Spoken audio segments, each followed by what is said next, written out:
Just me up in the mix a little bit. Chuck started talking again. Hold on. How are we feeling? Peaking. Check. A little bit more. Check. Yeah, that's good right there. There it is. Well, I don't want to be up on the mic like super hard, and then it's like overwhelming in his mix, you know? Well, I can't hear anything. Wait. Yeah, that's So good. I don't care what you are. Josh, turn me a lot higher. Just get me a little smidge above. My headphones up. Are we live? I think you're right. Yes. This is Okay. Yes, I just got the I was going to swear. No swearing. No swearing. No pooping. No poops. No peas. Hey, everybody. Do you need me to bring? Is that me over there? That's you, No, dog. it's you. You need to bring up the chat. Oh, Kinda, Carmen Kim, Dougie Details, Mom of C, Scott, everyone. We get the whole crew in here. Hey, everybody. We're getting ready to go live. Get a nice little interview going. No cussing on the cast. Everybody knows. No cussing on the cast. No I cussing still on need the cast. to get my award from Carman Cam. You get an award? Yeah, I won a driver appreciation award at Lock City Banquet. Forgot the award. That's how much I appreciate them. Wait. You won driver appreciation? Yeah, I don't know why. What's I that did. even mean? I think everyone got one. Oh, okay. No, not everyone. It was like one of those blue medals. Oh, a little It was ribbon? like 10 people. There was a lot of people there, so Wait. There's 12 that drift. What's it mean? I don't know. To be honest with you, I wasn't really paying attention to Lynch. I was trying not to trip while I was walking up to grab it. And they also forgot my picture. What do you mean they forgot your picture? Everyone gets like a framed picture of their car with driver appreciation and an award. They forgot my Didn't they put yours on a T-shirt? They did. So, listen, I'm not mad. He's and I Don't never mind. got a copy of that T-shirt. You didn't? That's messed up. I bought one. I think, hold on. I asked you to get me one. Yeah, well, I asked him that too, and then I had to buy it myself. I wasn't sure what he was doing there for a moment. No. Yeah, it's On on. the back. You think it's still for sale? He wears it every day. It could be on the website. There's a bunch of them on The other there. day we went for a walk and I had the sweatshirt on with the shirt under it. I'm like, if I ever get into a position where I could Macho Man or Randy Savage this off and be wearing an identical. Double whammy. Did they make a hat? You could get it like a knit hat. I was the only one that got a sweatshirt, so that was pretty cool. Really? It's fancy. I like that. Fossil I extra work on my sweatshirt. car in it sometimes. I'm like, I shouldn't do this. I know that I ruin every sweatshirt I Try own. to get 2 of each. Corey, here is... It's not up there anymore. I know that's another pain about working on cars. So you're Nah, like, I Doug, really we're love fucking the done with sweatshirt. swearing, my cunt. No, there's no effing way you can play this in front of your children. Please don't play this in front of your kids. I stopped listening to this podcast because Chuck swore way too much. There's Yeah, that one. I've finally stopped And swearing. then Now that it's one. me, I'm- really. Yeah, I'm a man of the Lord now. You're like okay. that guy with the face tattoos. Jesus Christ. He won't banish you for Go on, cussing. Stephen, you- No, he loves it, actually. What, Jesus Christ? Jesus Christ. He is a big fan of Jesus Christ. Yes. Dude, one of the best. One of the top guys. Oh, yeah, he's He's a definitely a top guy. disciple. He is. He wears that vest. He is, yeah. And a cowboy hat. That's true. That's Oh, true. boy, the kids were listening when I said that. That's nice. What's up, kids? That's got a little weird. Let me... What's in the cans, Corey? Sign out. Oh, yeah. Maybe. What are, so He said it tasted like coffee. there's a vague. Coffee water. Yeah, it's a bit of a I'm into coffee it. water. I can do that. We found out that like sell coffee, you can sell coffee anything you want. To sell water, you need like Yep. There's a bit more in the Yeah. approval process. EPA involvement. yeah. So we're down. We're down probably to our last like 3 or 4 Yeah, we had a Cases. pallet. Yeah, we've been cases. drinking that steady had like a since pallet. September. It was good because we were always running around grabbing either bottles or like cases of plastic bottles, and now we've had it here, so we've just been drinking it. But there's like a vague undertone of coffee. Some of them are a little more than others. Put me up in the mix just a little bit. I don't want to chuck this microphone. Let's see. You One, check it all you two. want. Just take Yeah. the condom off. Check, check, check. Yeah. it should Am be I good. good in your mix? Yeah. 'Cause I'll just keep it here. All right. Yeah. No, everybody's even. All right, good. Everyone's happy. I want you to sniff the microphone, though. What does it smell like? Has Chuck used this microphone? No, I wouldn't No. dare. That one, but But many guests have, and I I'll do keep find it. that many sometimes, people. sometimes a little stinky. we clean them after every show. Yeah. No, you don't. We got new. Yeah, we get new foamies. I don't even want to call them rubbers, but they're over there. Rubbies. Yeah, we clean them. Yeah, what are the new foams? Yeah, new foam. They're Yeah. still in No, the package. I'm kidding, but Chuck's does smell bad. We course it should does. Are you kidding me? It smells like whatever he just ate. It smells He's great, like- dude. It smells like shawarma. We should do a swap pretty soon. We should actually. What Mine's mics are getting. these? I use What's the the- SM7Bs. What's the These are the The Roadcasters. Rhodes. Yeah. Okay. Yeah. You like them? Yeah, I mean, we're 6 years in, and they keep okay. rolling. Yeah, these are the first ones you've been using. Yeah, Yeah, they riding. perform really well. just because these are half the cost of the SM7s. Dude, So it was just it, and like at first I'm like, oh, cool, I'd love to get the SM7s, but like, hot damn. Well, here's the thing. So I wanted the SM7Bs because that's like just the best mic on the market. You I've also had need an the amateur cloud lifter too. Yeah, we need some sort of preamp for it. Yeah. I've had an amateur recording studio since I was a kid. Yeah. So the SM7B's been around a long time. Right, Yeah, that was like the Yeah, and I couldn't afford $400 a microphone like when I was younger. Yeah. Just recording out of my like little M audio interface, But then when I started the podcast, which I don't even do anymore, I was like, I'm gonna buy 2 SM7Bs for joint purpose for the podcast and for recording music. Right, so it helped warrant. Yeah. But These are but basically are, for us to just swear into. So Well, Yeah, dude. Is that like an SM57?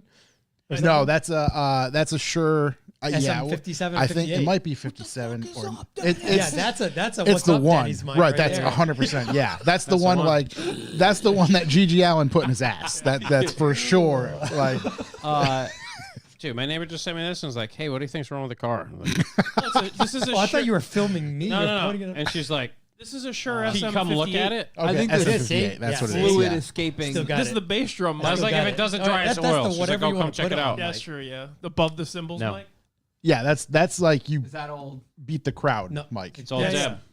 That's what I recorded literally every She asked Got me. nice weight. Deb asked me yesterday if she could borrow my wood chipper. This is my 60-year-old deaf neighbor, and I was like, "No."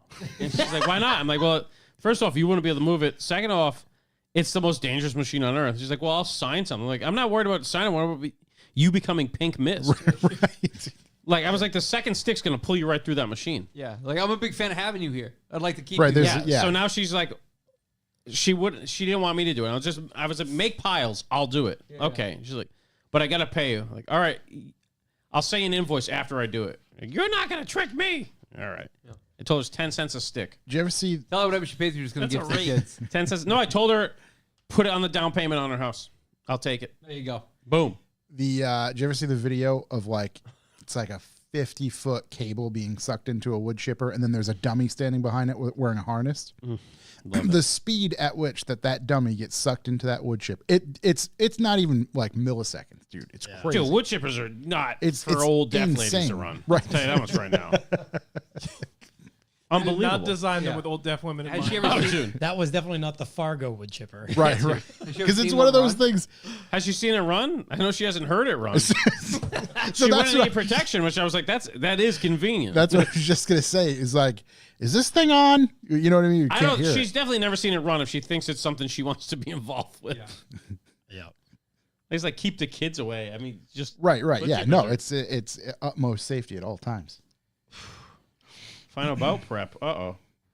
Jordan's in the room. We can start. Orange Jordan. When's a fun start? Oh yeah, is the fun starting now? Or you guys this is like YouTube? We're just free? hanging. It's Yeah, just YouTube, hanging so- for a minute. YouTube Oh, YouTube's there is up. a video. Kayla actually just sent me a photo of the video. We get the gathering a people, few people, get them in there. get the party started. This is typically where we talk about the food. We got to sucker him in. Yeah, we do. Kayla's usually- helping with EQ. Josh is a little loud in the mix. Yeah, Josh. You are a little Turn low. yourself down. What was I gonna say? Anybody having any good food recently? We just ate I mean, shawarma. we were Shawarma did was have- unbelievable. And dude. we're gonna suffer through this whole thing. Yeah, because that's gonna be a battle. I've been eating a lot of broccoli lately. Corey, what did you have at Aloha? What was that drink I got you? Aloha cherry twist. How was it? Delicious. A little sweet, but delicious. Caffeine on 10. Hey, I found a way we can make our gas station app, by the way. I talked to you off mic. All right. Okay. Hey, I got a guy that could make a gas station app. What do you mean? I know a guy, an app guy. You got an app guy? I got an app guy. Your own app guy? Do you trust this guy with our top secret gas station app that we're definitely not talking about on air? Oh yeah, it's different. No, Yeah. no, you can just pull that up. There you go. Ah, Yeah, I didn't want to break anything. yeah. No, so Do I that's know this No, guy? we already did that. another one. The Ultima version of those are like Way more expensive. I forgot something like $450 a piece or Did you something. say Ultima? Yeah, there's a company called Ultima that ALTIMA. makes those. What is this then, a Maxima? That's a Maxima. Yes, that's the newer. That's I the, think this is the Sentra. yeah, right because it's made. Maybe the Versa. I got the Rogue over here. No, there's no way because an Ultima you could. I mean, we've seen what you could do with an Ultima. It'd be invincible, dude. These are like the Timus. Yes, that's exactly it. To move. Did you see Yeah. Garrett's Ultima race? I did. That was I think it was like 70 or 80 cars on the that was field rowdy. at the same time. I ended up watching. I watched because he put a video out for it, obviously, and I watched the whole video because it was entertaining the entire time. Oh yeah, of course. It was great. And he won it. Yeah. I think he might have had nitrous in his car, but Home turf advantage. yeah. I was gonna ask if like a group of college girls won. But if a group of college girls showed up in their Altima, they could have ran. Probably, could've ran. They, It was could've- literally they were a contender. for No sure. cap. Like if you showed up with an Altima. Yeah, there was Really? As long as you had an Ultima, you were in. I need to like clarify that when I said no cap, I meant like Right, yeah. No driver- capacity. Yeah. not 'Cause I not really bus, don't know what not no cap busting. Yeah, I really I was, don't know. I was questioning. I was like, damn, Sean's hit. Like, no cap No, now? I am actually not. For real, Yeah. for real? I'm just gonna nod and pretend I I know was. What's funny is I obviously Yeah, I'm, exactly. I'm a dad, so I mess with the children all the time, and like if one of the teens says something to me, and I'm just like, oh really? No cap busting. Like I have no idea what You I'm are saying. that dad. I have no fucking clue what I'm saying. Perhaps would, no cap. And they all get mad. Even my interesting. daughter gets I'd angry. message with course. Jordan. He would send me a baseball hat after I'd say something. I'm like, why do you keep sending me the baseball hat? And he's like, it's cap. I'm like, what the fuck does that mean? And he's like, don't worry about it, I guess. Had to fucking Hilarious. Google it. That's how I knew I was old. You ready to get the party started? I voted Yeah, I good. think so. It's a good way to know. There. We can count us in. Hold on. Sorry. Hey, touch the microphone a lot over there. Futzing with his mic, dude. Yeah. That SM58. Yeah, all right, you ready? Yes. 3, 2, 1.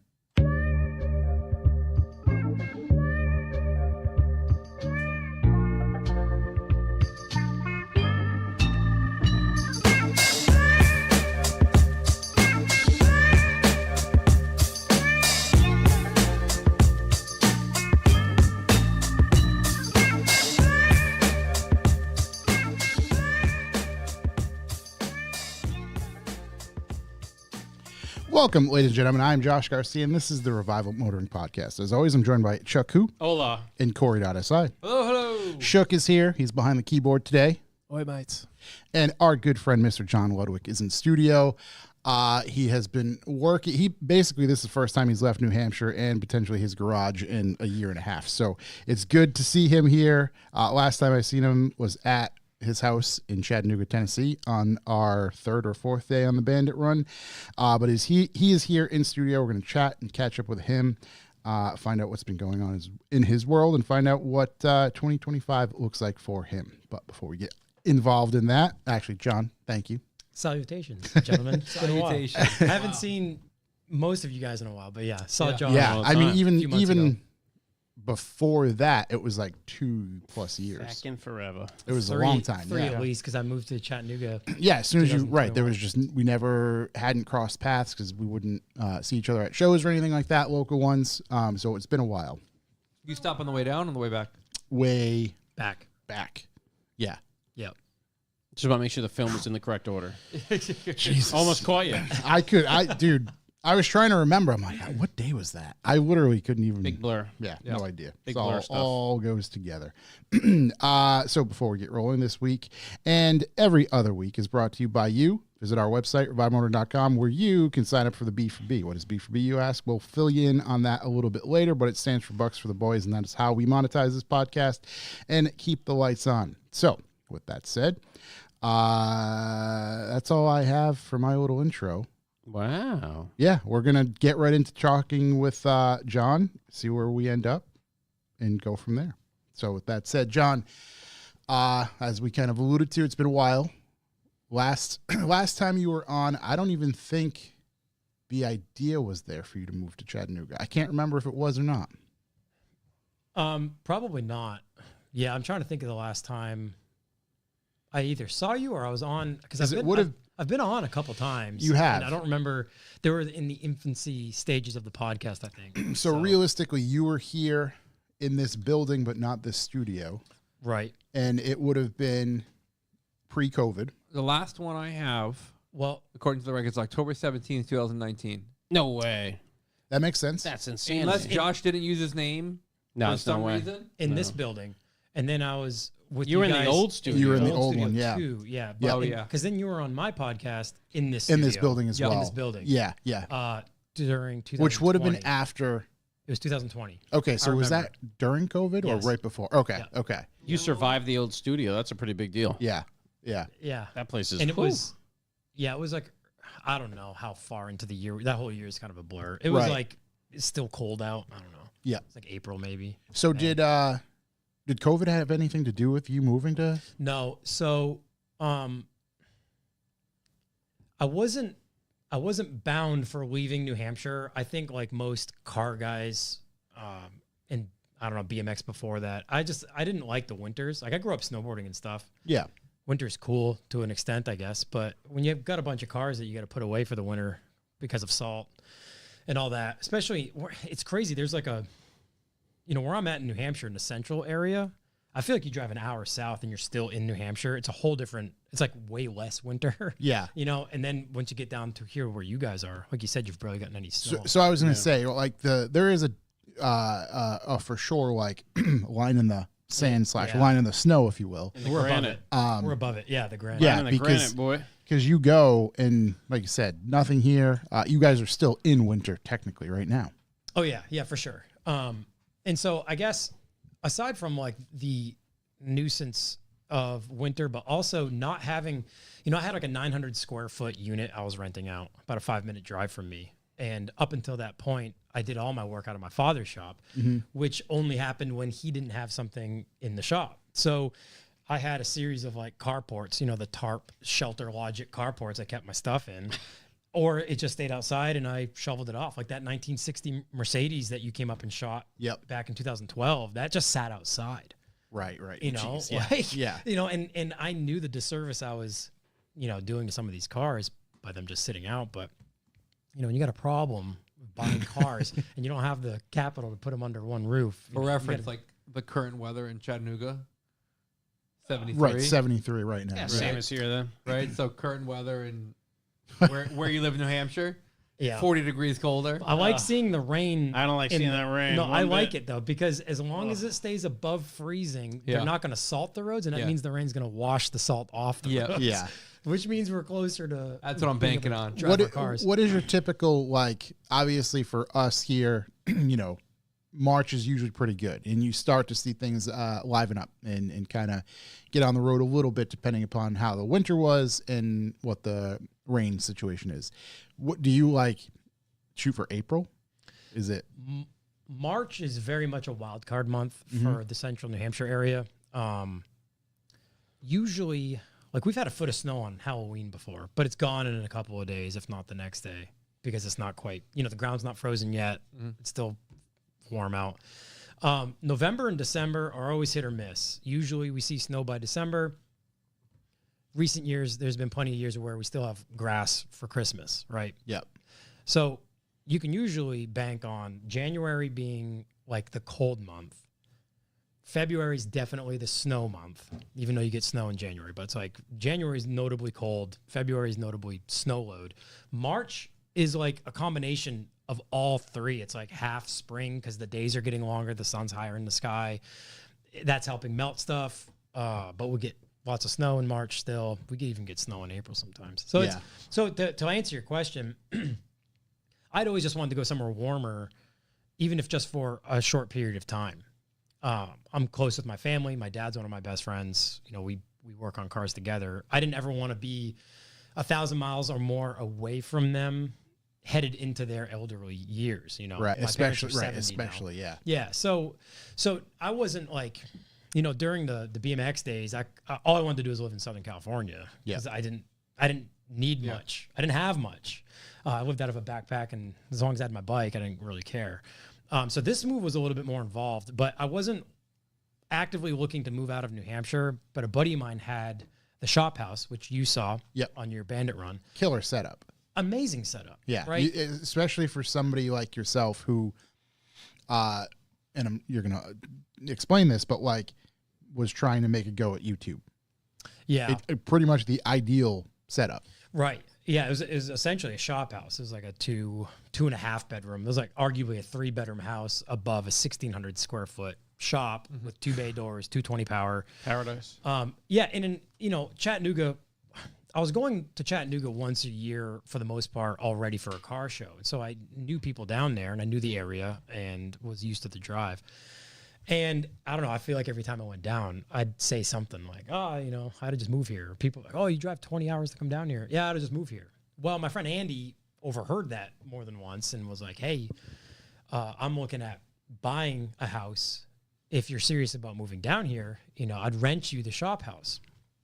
So when he told me how much he'd want to rent it for, I said, let's probably do this, because he didn't want a lot of money. It was worth going down there for the cost. And yeah, at the time I was like really trying to shift gears into seeing if YouTube was like, I don't know, worth it. I still kind of ask myself that, but like, you know, I was trying to make a serious go at documenting what I'm doing with my cars. And this was a perfect opportunity. So yeah, no, I wasn't like, the plan was always to be rooted in New Hampshire. This was kind of just like a few-year deal to go somewhere south. There wasn't a lot of snow. Yeah. Closer to Daytona and stuff, you know, go to like Turkey Rod Run and the Speedway for stuff.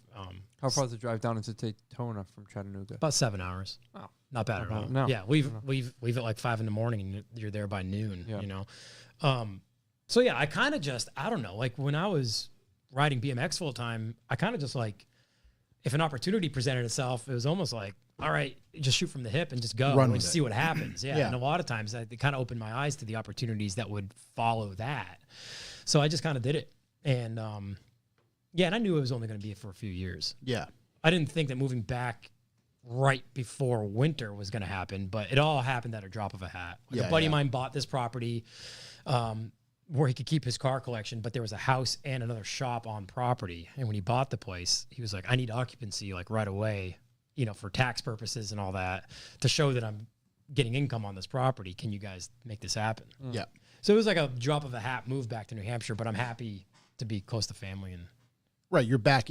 You achieved what you wanted to in Chattanooga, but then came back to a spot where you could basically do the same thing. Yeah. And what that is obviously build your YouTube, build your car, you know, fleet, if you will, but also maintain a day-to-day business of laser cutting, right? Which obviously you need space for that. Yeah. Yeah. The machine's a little bit bigger than this table. You know? Yeah. It's a pretty sizable. Yeah. It doesn't cut steel though. You know, like I've got a CNC plasma cutter too, but like a laser that can cut steel is like next level. Yeah. Like this cuts soft mediums. Like I've made the leather. Yeah. Key rings. And you might even have one. Yeah. The Revival motoring leather key rings. Wherever my keys are in this building, there's one on there. It's a little concerning right now. Yeah, to get out of here. There you go. Yeah. Oh, yeah. So Tell you what. That's one of mine. A little testament. I mean, how old? You made this probably... 2019. Yeah. And that's better now than it was when I made it. Yeah. So 6 years ago. The wearing is great on those things. It's genuine leather. Yeah. It's like that old baseball mitt or that old belt, you know. And I mean, I put this on when you made it, and it's been on this set of keys ever since then. So, little testament to that you want some leather stuff made or even anything laser, hit up John. I appreciate it. Yeah, perfect. Look at that. Look at motoring. They're in the worst condition they'll ever be in when they're new. It's funny. Funny how it works. Yeah. Just wear it in. Yeah. I can't imagine not having that on my keychain now. Thank you. I was going to say, I'm pretty sure mine is still on there too. I think like I've just grown so used to it. I'm pretty sure it's the exact same one. And it's like a handle to me now. Like I treat it as a handle. I've tried to have like different things. Like I know Chuck's actually a big like Lego guy on the key. Yeah. Yeah. And I just like the keychain would always annoy me. The and plastic part of it. I put the leather thing on, and immediately I was like, this is right. This is good. But yeah, that's kind of like, I'd say was the full-time gig. I've been making a deep dive on like the documentation on YouTube, and financially it's smart to follow the laser gig thing. Right.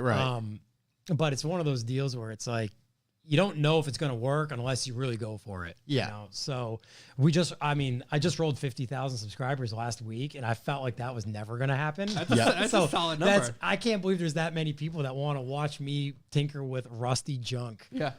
Literally junk. I think you have something different in a world we live in that is oversaturated with automotive content.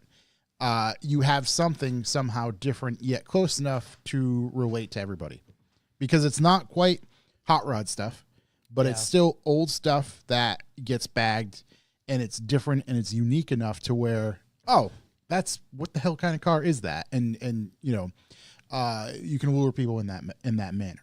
Well, I think I was never. You and I've had this conversation. You know, when BMX was actually like my job, there were so many opportunities to start a YouTube channel in like 2008. Yeah. At like the founding fathers era of that, and I remember people who were starting YouTube channels then, who were traveling with us and stuff on these BMX trips, and they were like, you know, you ought to, because I loved filming. Like in high school, I made BMX videos, like 45-minute full-length production videos with 2 VCRs, a Walkman, and like an equalizer on the floor of my living room, you know, like with a Handycam. awesome. And all the text and fade in and fade outs were on the Sony Handycam programmed in. And I was just obsessed with video You should production. upload them to here. I probably should. You definitely should. Amazing, dude. There'd be some copyright issues with the music, so I might have to swap that out. Yeah, But, yeah. but I was obsessed alright. with video production. And Vimeo. so yeah, a lot of my BMX buddies who were also in video production were like, "You should start a YouTube channel." I'm like, "No, like why would I do that when we're traveling? We've got professional videographer and photographers traveling with us. Like Yeah, all I yeah. have to do is focus on like the riding and like having fun and riding. I don't have to worry about my gear and like so I never really thought about it. And so to come back around to the automotive stuff, I've been into cars my whole life. I'm not a BMX kid turned cars. You know, my dad owned a garage and had muscle cars and stuff. But it was honestly Instagram audience that pushed me into the YouTube space, including friends who have YouTube channels. You know Jimmy and those guys. Like they're all kind of like, if you're good at or feel comfortable talking, you might as well document. It's like the new way to document your car build. You don't have to have like a photo book of like film photos, which is pretty cool, pretty analog documentation of your hot rod, so to say. But like, I didn't have aspirations to start a YouTube channel, and it was just kind of people being like, "I'd watch if you documented building I'm curious. that car." What was your kickoff video? We talked about this earlier. Oh, yeah. My first episode is Josh shooting my Lada for way. Revival Motoring Magazine. Yeah. Yeah. Yeah. 6 years That's ago. the first. No way, dude. Bag Lada, first- 2101, BBSC 76. Yeah, that's it. The How first, cool and is I had that? no idea how to title or thumbnail videos. Looks tight. Looks like pretty it, tight. Looks like it did okay. Yeah, the first episode is actually driving. It's like a vlog. It's just driving to meet up with Josh to shoot the Lada. Yeah. Our and second, then us finding a spot. our and- second shoot. Was it? Oh, right. Yeah, because we did. I think we shot something small. You and Chris Saunders met up with me when it was on Epsilons and on the custom turbofans I made. Yep. And we did one shoot. Yep. And then I ended up getting the BBS E76s, like the Dream Magnesium. Yeah, case, yeah. essentially. And it was. I think right. That was like. And the magazine hadn't come out yet. I think I said like, oh, let's do it on that. Yeah, exactly. Well, and I was all for it. Yeah. You know, especially on those wheels. So yeah, the first episode on the channel is actually It was such involves a- revival. Such a fun car to shoot too, just because it's so like weird and quirky, and then the color of it was great, and Yep. the spot we picked kind of matched the feel of the car. Of Definitely just this Soviet Russian, feel, like yeah. yeah. So derelict brick building. that was awesome. It's crazy. That's 6 years ago. It's crazy. It's a 4-door car. It's crazy. Having seen it in person, you're like, where's the other 2 doors? Like, how do they fit? Yeah. And I'm pretty sure. Did we all hop in it? I think we all hopped it. Oh no. All right. Yeah. No, Maybe. we took. I think we took my car just as like loop around and find a spot to shoot. I'm pretty sure. Chris Saunders rode in the back seat with his like That's whole true. rig. Yeah. And yeah. Chris is like 6 foot something, big you know, dude. so pretty funny. I think the year that you brought that to Ocean City, I have a picture of that. Oh, really? Yeah, That's awesome. that was like the first year I had my camera, Yep. and I went down there and I was just like begging to take a picture of anything, and like I think everybody else in the world also was like, I'm also gonna get a camera because there's just kids with drones and like what are these called? The The Steady thing. Ronin Avia M's. Pros or whatever. like the everyone Ronins. had them. I'm like, I'm gonna put this away. I feel stupid. Yeah, that was a fun car. I'd always wanted one. I like you said, oddball, weird cars have always fascinated me. Yeah. I liked the Fiat 124, which is basically that car. And I think you and I have talked about this car ad nauseum the last time I was on. Yeah, We yeah. didn't dive into that too deep.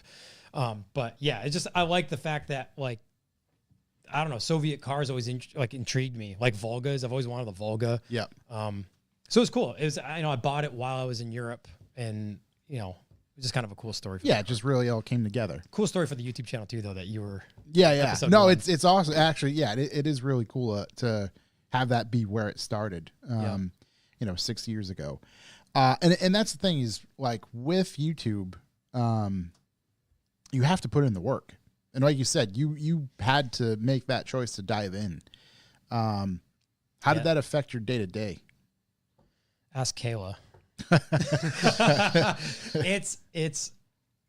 It's funny because I talk to Jimmy every now and then about this because Jimmy's like built an actual business around it, and he referred to it as a conveyor belt that never stops. Mm-hmm. Right. And I could have had many other analogies that meant the same thing. Yeah. But it's this machine that like the way I've explained it to people, and I feel like I'm in like this weird intermediate section of it, right? Where it's growing enough and providing enough to make it, in my opinion, worth continue doing, but not at the point where I've like been able to sub out filming, editing, additional, right. order fulfillment, merchandise. I do all of that. Yeah. So the way I kind of explain it through my own experience is I started my channel at like 35 years old. I just turned 40 a few days ago. Yeah. So happy birthday, by the way. Thanks, man. Happy belated. Entering A few days ago, right? Great age. Yeah, on the 8th. So at 35, like I wasn't planning on starting a YouTube channel to like as a business plan. You know what I mean? Right. It was more or less like I knew people who did it for a living and had made it work, but I knew very well that it's like, all right, this isn't an automotive based YouTube channel is not a business model at 35. Especially, I personally ask myself this question sometimes, but then at the same time answer myself by saying, well, fuck that. You just enjoy doing it. So it doesn't matter. But like, and my point with that is I'm going to be 42. Do I really want to be talking into a video camera at times about cars for an audience that's around, 20 years old? Yeah. I don't really care. You know what I mean? It's like, yeah, I just want to do this and we want to make cool shit. So that side of it doesn't matter. But I can see how you're asking yourself, is this really a good idea? Yeah. So the stages in which I kind of like break it down is when you decide at 35, like I'm self-employed, I do the laser cutting thing, which allows me to also make my own schedule. I can run the machine at night and work on my car during the day or something, But when you start the channel as an adult, not thinking it's going to be like this crazy, I'm not like doing parkour off a building thinking things are going to go viral. You know what I mean? It's not going to be picked long up. Yeah. form episodic. You know, it's like, all right, today I'm doing this on this car. Tomorrow I'm doing that on this car. It's exciting at the beginning because you're like, oh, I'm going to buy a camera. I kind of had an idea I wanted to do it like a year or two before I actually did it. So I started doing more commentary on Instagram stories to try to like learn how to articulate what I wanted to say in the moment and make it well scripted, off the cuff, And so it was exciting. Day one, you're excited. You're like, I'm going to document what I've already been doing. Like I was already doing this. So there was no shift in like this, what I was doing. So it's fun. You're not making any money, but you have 0 subscribers. So you're like, oh, this is going to be fun. We'll see who wants to watch this circus, and it starts to grow and it's still fun, but then you get to like where it is now, where it's like, it's starting to make a little bit of money and you're like, it's like scratching the surface of like, ooh, this could like actually be a thing, but I'm editing all night, every night. I'm filming. Like the one thing on the car takes 4 times longer than it normally would. Cause you're going to because I have to make sure all my batteries are charged. I have to like set the camera up. You take 20 takes to say one thing. Make sure it's working so you get it. It's just it's so funny because you like don't want people hanging in the shop with you because you're like, no, this takes me like 20 tries to film this one thing. Yeah. It's weird. It's such a weird dynamic. And I hear over and over again so many people that do YouTube, you work in a silent shop because you can't be playing music. You can't film, or you have AirPods on, but then it's got to be quiet when you talk to the camera. Dude, that was one of my, like, even just, bandit prep stuff. Yeah. I'm a big music on in the background. And anything I'm like, fuck, I need to speak again. I want to turn that off and pause it. And it's and then it messes with your like rhythm.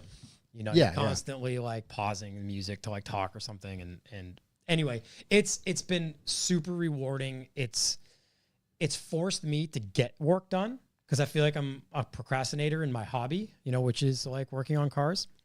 I don't do that for a living, thank God. I wouldn't have a hobby in it. But I feel like it's made me accountable to actually get something done.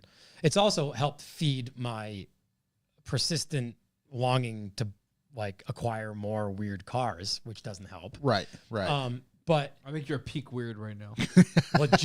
I mean, we can talk about the bus if you want to talk about the bus. Dude, we'll I mean, we'll get if to I that bought thing. I bought a bus, so I mean, yeah, I'm at peak weird for sure. Yeah. Peak. I have no idea what I'm. What doing. is so? Actually, let's do a brief kind of overview. What is currently in the garage, minus the bus because that's a bit big. So what's currently in the garage is. Oh no, RJ, can't believe John is 40. Thanks, buddy. So what's currently in the shop right now and what's most relevant every week on the channel is my 1960 Auto Union 1000 SP. Yep. And that is Before you, I had no idea one of those existed. Well, I'm going to be. the one on the left. And what's on the right is my 1960, oddly, same year, BMW 700 Sport Coupe. Both German built, both 1960, both fintail cars, both equally as odd, both pop out side window coupes, which I think is really cool. The Auto Union looks like a very, very, very small Cadillac. It's really known does, as, yeah. it's known as the baby Thunderbird because it So resembles I was a going to say 57 Thunderbird. T-Bird. Yeah. Yeah, 57 T-Bird. If you look at a rear quarter shot of the car, which I'm sure is on the feed there somewhere, it looks like a 57 T-Bird. Yeah. But it's on. So both those cars are on Beetle pans now because both cars you can't buy parts for these cars. I mean, they only built 5,100 of the 1,000 SPs worldwide ever over a 6-year production span. So and 900 of them were convertibles. So if I'm not mistaken, it's between 4,000 and 5,000 coupes worldwide ever. There's only about like a dozen or so known to exist in America. So that one I found like completely rotted out. Same with the BMW. I mean, they both had like trees growing inside them. They were like gone, you know, like to be restored on a rotisserie far exceeds the value of the car when it's restored. Yeah, you know what I mean? absolutely. Like Yeah, it's just, yeah. you'd have to be, You have to be an absolute, for one, psychopath to want to do that, and also have the actual budget to, right. you know. How like- long is that trailer, John? That's only 24 feet. I don't think it's as big as I think it is. Thank you for picking that up. That's wild, dude. Yeah, that's a 1-car trailer. I think I got one out back. No Yeah. shit. So, oh boy, so that's the most recent acquisition. Uh-oh. Any guesses, Chuck? Have you seen that car yet? No. Any guesses? Don't read the.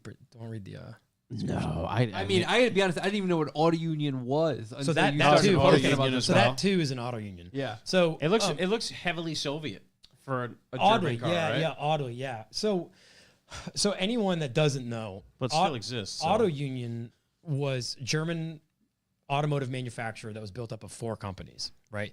Kind of like General Motors had Cadillac, Pontiac, Chevy, Yeah. all that stuff, right? So Auto Union had Auto Union, DKW, Wartburg, and one more. Can't remember. Forgive me. But Auto Union is the company that ultimately became Audi. And the way this happened was Auto Union was bought out by Volkswagen in 1969 amidst their acquisition of other companies like NSU, right? So NSU had been doing a lot of like front and rear engine water cooled cars. And at this point, Volkswagen was only doing rear engined air cooled stuff only, right? Up till 69.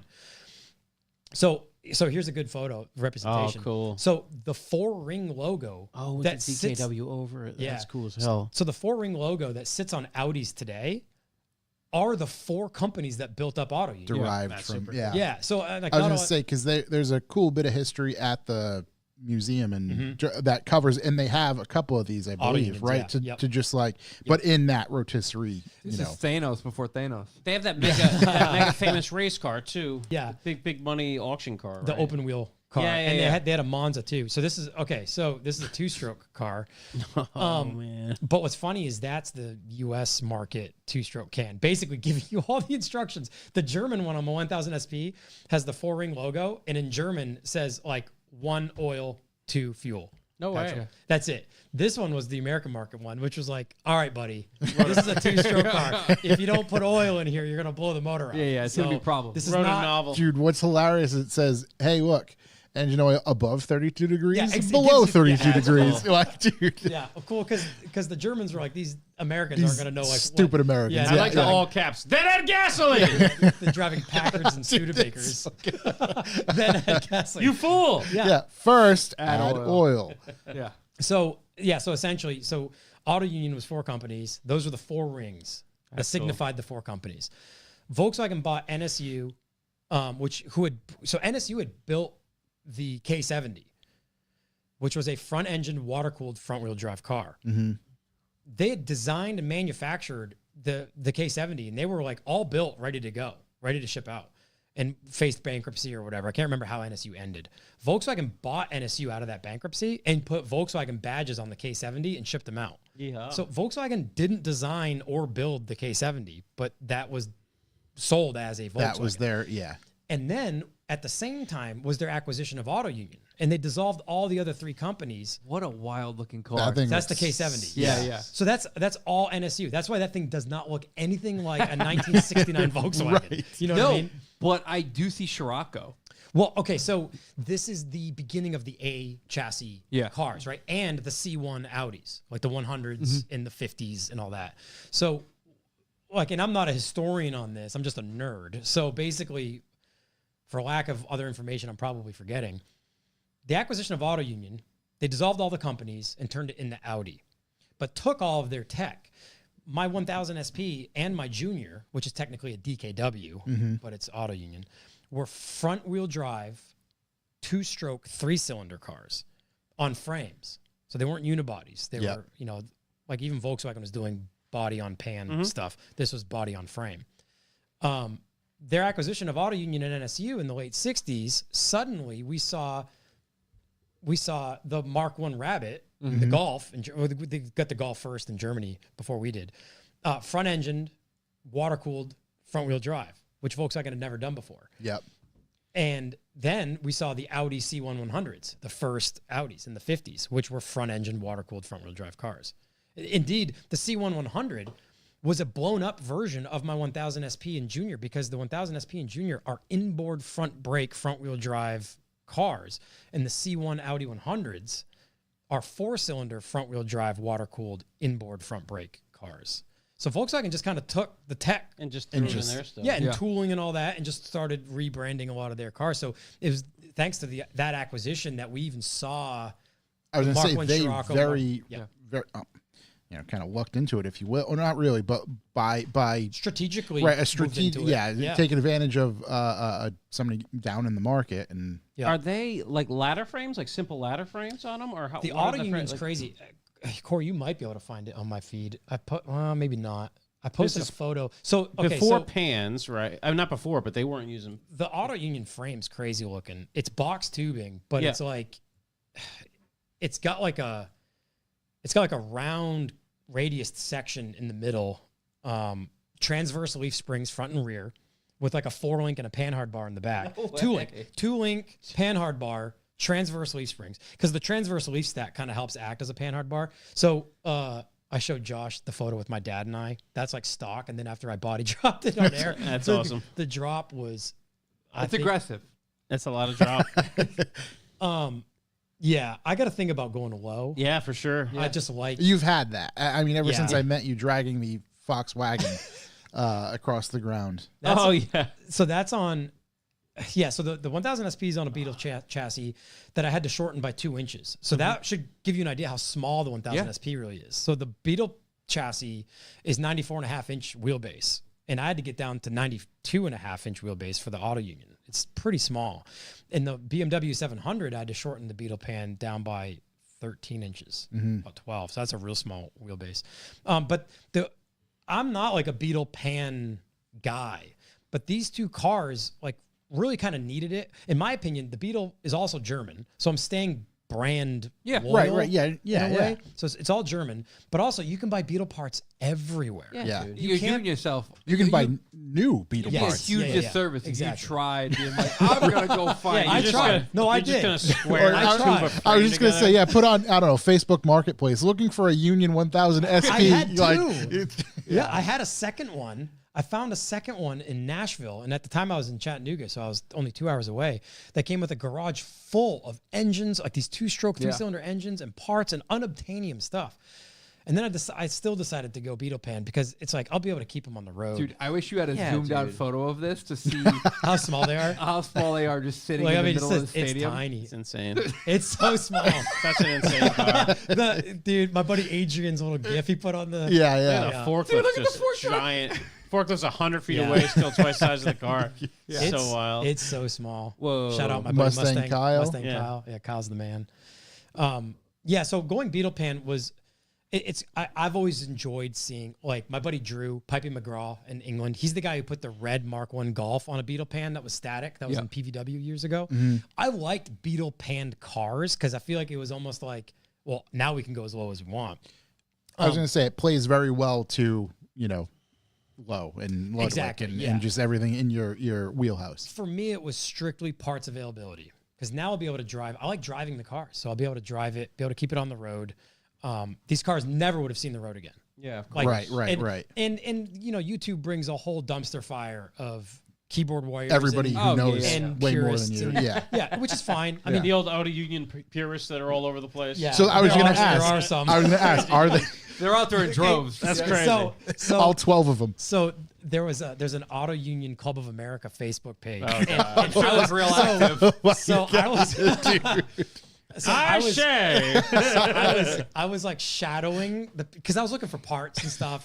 I do the same on like message boards. I don't go in there with the dumb question. I shadow and see who Right. Yeah. asks those Lurk. questions. Lurk. Yeah. And someone actually shared one of my YouTube videos in there of like course when I they did, first put dude. it on the Beetle Pan. Yeah. And like the headline was like, Did you they know, write it in all? lowest? Sacrilege. We got to kill them. What was like? It was all typed in Old English, by the way. Yeah. Well, like my title, the video was like something like lowest auto union in the world Yeah. mark or something. And someone was like, what are our thoughts on this or something like that? And first comment was sad. And then the next one was like disgusting. Like that's like one word. I couldn't believe it. I like sad. That's right to Yeah. the That's point. right. So Building it was the like lowest auto union hate ever. seeing it one on the wasn't that road. one. It was like after it was on the BBSs, but Yeah. yeah, like later on. Yeah, crazy low, maybe. I don't know. I cut the sills. I took the pinch welds. I cut That's the so sills in funny, half. dude. I figured if we're gonna go low, we might. You as just well. ruined somebody's whole day. Yeah, these guys Just- hate just- seeing them on the road, John. You got to keep those things in the barns. But it's one of those things where it's crazy. it's pointless to. Well, first of all, I should say that riding BMX like professionally in the early to mid 2000s, when only message boards and forums existed, I was forged in fire of internet bullying. Dude, right. You know what I mean? Seriously. Like this Oh my was God. Some of the Wild West some of of the- internet Yeah, dude. bullying. some of the familiar with best. B9? What was that? B9, like the old like Bridge 9 like forum, like it was a music forum for like hardcore kids. Oh yeah. Yeah, This is like, that well, I'm was- talking like BMX board. Yeah. And like way back. And I mean, the internet bullying was bar none. Like we're headed out west in the covered wagon. We don't know what we're gonna find. out Right. there type What's deal. going to be forged? Dude, this is their website? Yeah, looks like it. These are the guys that mad at you? Well, no, there was like 3 guys that were mad at me. Well, that's There's gonna a be half- junior. that's gonna be half the what form. that's what my junior is supposed to look No like. way. That's so wild, huh? So I know we're bunny trailing like What? crazy right now, but the No, vans this are is super fine. cool. It's historical. It's education. Yeah, super cool. Yeah. So that's a junior. So I mean, you showed the red car. Do you want to talk about the red? I don't know if you want to talk about the red car. bring it back. My bad. Well, I mean, you showed the photo, so I wasn't sure. What you just showed on the screen was a DKW Junior, right? And that one I just found a few weeks Hayabusa ago. swap, please. Paul Aspen on it, dude. Yeah. Rutledge Wood is stoked on it. He's been texting me about that thing. He, I think Rare Spares is a steering wheel for one of these. yeah. That car sat in a garage like 20 minutes north of me That's crazy. in my local area. So what's crazy too is this isn't the first absurd vehicle that you ended up with within, let's call it a 20-mile radius. No. 25-mile radius of where you've been your whole life. It's very weird. a lot of guys hoarding up there. But yeah, I mean, but unfortunately, this part of the country, if it sat outside for any length of time, which most right. of my cars did, they didn't Right. survive. This car was parked in that garage in 1962 when JFK was still our president, Dude, that's wild. and How, didn't see the light of day again until I how did pulled it you out. how were you made aware of this car? It was on Craigslist. No way. And my uncle Wayne sent me the listing with no context. I got a guy it for was you. It was just no words. Solid just the uncle listing. move. And Yeah. my response, because he knows I was building the 1000 SP and that I'm into weird stuff. Yeah.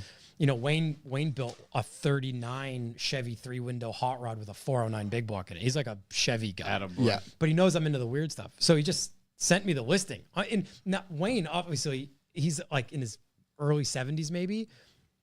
Craigslist, right? Yeah. Of course. Yeah. Gotta be Craigslist on is there. still new to him. Perfect. It's like Craigslist. It's like, I'm going to go on the internet and find some cars for sale. So, Him and Garth. yeah. Meanwhile, I forgot Craigslist is still a thing. Yeah. I thought there was just pedophiles and serial killers on there. Yeah. Meetups and misconnections. Yeah. Just something. So he sent me the listing, and I literally responded with like laughing face emojis, like as Right. if What do you want me to? I yeah. just Yeah. moved back to New Hampshire. Yeah. I just bought the bus, which was not within a 20-mile radius. Yeah. we could talk about. Was that in a 2,000-mile radius? 2001 way. Oh. Yeah. Which my dad and I went and got. Yeah. ourselves. I want to get to that. Okay. Yeah. Okay. So to expedite this story, send me the Craigslist link. I literally laughed. I just moved 1,000 miles home. It took me 5 trips to move all my stuff home. Yeah. Back and forth, back and forth, back and forth. I'm exhausted financially and spiritually. I'm exhausted, And so I laughed. I'm like, yeah, that's hilarious, but awesome. All it said was it had no price, had the wrong year, just said DKW Juniors, plural. Yeah, There was that's Craigslist. There was a second one that came with that. No. Yeah. Oh, God. And but it just said Central. It said Lakes Region, New Hampshire. That's it, right? Well, that's Yeah. my area. No price, no location, but a phone number. So I sat on it. And this story is relevant because I've had a ton of people ask how I found this, right? So here's the whole story of it. Got the Craigslist link from my uncle. Otherwise, I wouldn't have seen it. It would have been sold probably, or he would have scrapped it because the guy literally said, "You're the only person to call. I was going to scrap these." What do you mean? Nobody else from the forum was fucking combing Craigslist? I know. You think those guys would be all over Craigslist? Right. Yeah. so Setting up it's- alerts. Maybe It's they're not been in New in- Hampshire. It's been inside for 62 years. Yeah, I was gonna say it that's- It looks. has no rust. Yeah, it looks Dude, it's- crazy good. The chrome's still decent. Something fell on the roof, but I was able to ding most. It was Pop in a her little out. fender bender. You can see the driver front there's a little ding. Yeah. Right, All right. right. So hold Let on. his wife drive it. We'll dive into this because this is absolutely insane, right? This still blows my mind. So what happens is I get sent the link. No price, no location. I don't have the time or money for it. I don't care what the guy wants for it. I can't do this. Right, I can't do this. right. So I let it sit for a solid week, but it's itching at me. I go to bed at night. You know it's And there. it's just like, hey, like I know it's there. Yeah. I know it's there, right? So I'm like, oh, I don't know. No. Look at how solid it is. It's crazy. Well, okay, we'll get to the interior, but because the rodents took it over. So finally, about a week goes by and I call on it. I'm like, whatever, I'll just call. I'll find out where it is and what he Yeah, how wants. could for it hurt? Yes. You're not gonna say yes. Coming You're not from gonna buy it. Yeah. So that can's worth like $200. Dude. No way. Yeah, I've got 6 of them now. No because shit. they're all in these cars. So cool. Yeah, being a 2-stroke, you need 2-stroke oil to put in with your. Did it all like melt away? Is it still full? Dude, That one- Mercedes no, they were Benz open. sales. It was okay. okay, We'll get to okay. that too. That's cool. Because this is interesting. All right. So sorry for the educational. No, class. this is what we live for. Okay, so to expedite the actual story of the car, I call, right? A week goes by. I can't handle it anymore. I just got to know where it is. Is it literally 2 miles down the road? Like, I don't know. Yeah. So I call. Rings and rings and rings and rings. Voicemail picks up. Yeah. I immediately hang up. Because at that point, he doesn't. If he answers, Now it's we're your off problem. to the races. Right, it's your problem He now. doesn't answer. Now I'm thinking. It's a sign. Within like 5 seconds, I'm like, do I leave the guy a message? Nope. And I hang up the phone. Another week goes by, and it's like still clawing at me. And I'm like, I bet it's sold by now. I bet it's sold. And one night, it was like 10:30 at night. I refreshed. I had it saved on my phone in Safari and like the tabs, and I clicked on it. But when I clicked on it, I'd like shut my phone off. In the last time I had viewed it, so when I clicked on it, it refreshed. Well, now there's a price, and it was $750. Come on, dude. And I'd never say what I pay for cars, like ever. You're just But it said- hammer dialing but the it number. said and there were 2 of them. And there were terrible photos. Oh It was my like God. there was like a grill on the roof of the car, basically, like a mattress and a grill. You couldn't even see it. And the second car was out in the woods, clearly in a bad accident. Yeah. right. It was like rear end was all stove in, but Yeah. it came with a second one, $750. So now I'm like, way. well, now I'm calling. Yeah. First thing in the morning, I call. That was the last year it was registered, 1961. The plate was in the way. trunk. Yep. Inspection sticker was fall of 1962. You got to repaint that thing and run it. And honestly, I mean, you can watch. There's an hour-long episode of my dad and I pulling this thing out of the garage, out of that barn. So anyway, I call the guy, and turns out it's like 20 minutes, 30 minutes away. Crazy. And That's after I cleaned the interior up. Man, that steering wheel's Unreal. looking good as hell. There's Silas being a good boy. That dog hates balloons. He hates balloons. Reasonable. Dude. So I call, the guy's available. My dad and I go out there. So it was in the fender bender. And now the guy I bought it from acquired the property. He's like, it's been in there for like 30 years. Okay, so I was going to ask that. Yeah. Yeah. So it was behind an auto body shop that he had bought. And the old timer that owned that property originally had put those cars in there. And with all the info we found in and around and on the car shows that its last year on the road is 1962. Mm-hmm. It had a service sticker on the door card in the door jamb. Not for oil changes because it's a two-stroke, but it was like service, Castrol GTX, like little service dates. There were 3 of them. And the last one was July 23rd of 1962 with 18,400 and something miles on it. way. The odometer currently reads 20,002 miles. And the last inspection sticker was fall of 1962 in Massachusetts with the 1961 plate in the trunk. So it was serviced in July 23 of 1962 with 18,000 miles on it. Yep. It drove 2,000 more miles and was parked and sat in and that that was barn that. forever. And it clearly sat in there for, my guess is it got in that fender bender. Yeah, hit the And just- Panzer. yeah.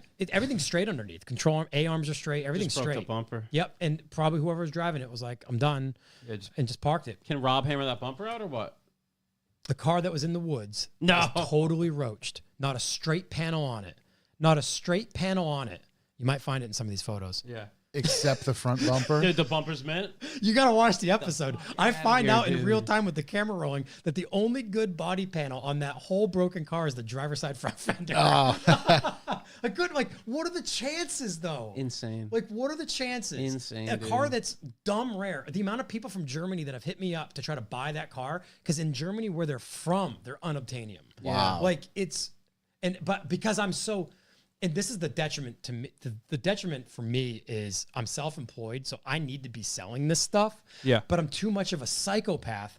I want these cars so bad that I will not flip it because there's so much money left on the bone for what I paid for them. Oh, yeah. See, the roof has a little. Yeah. Yeah. There's a bunch of stuff That's up in before the you guys popped rafters. it out. So that's where it sat for 62 years. That's insane. It's hard for me to believe JFK was our president when that car Right. was last When on the road. the world was different 10 times over. My father rode by Supposed that to go to hell. garage. I'll tell you that much. Yeah. That's true. Yeah. My father rode by that garage when he was a kid. Right. I rode by that garage when I was a kid. Yep. Never knew anything was in there. When we pulled it out onto that road, in the other photo in that slide, you can see that there's no shoulder. It's like you open that door and you're on the road. Really? Right on the road. Yeah.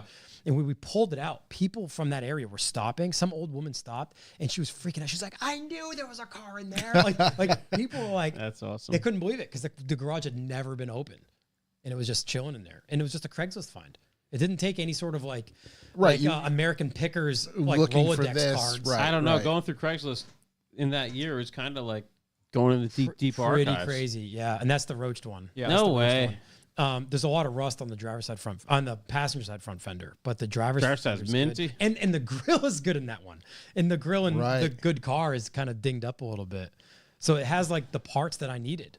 It's got one good taillight. It's got a good side glass. It's got parts that you can't. Yeah, find well for worth anything. it.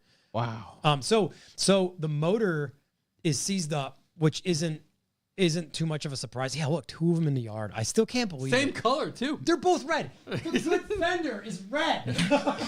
That's why he bought the second one. Yeah. How crazy! Yeah, that's our speculation. Yeah, just- the guy I bought him from. I'll get it done. Doesn't really have the story, but his speculation is the second one was acquired because it had a good fender in the Yeah. right color for that car. Dude, I can't wait till someone finds my GTR in Seamus's shop 60 years from now. I'm saying Yeah, it's never done. in 2080 something, someone's gonna post me like, I can't believe I found this. This purple Nissan. This Does is anyone total know what lunatic model with it the is? president. And just total lunatic with the president at the time. I can't believe this car actually The guy had to give actually up on it. survived it. Yeah. The cool thing about that map too is my father collects City Service memorabilia, and City Service is the company that became Citgo.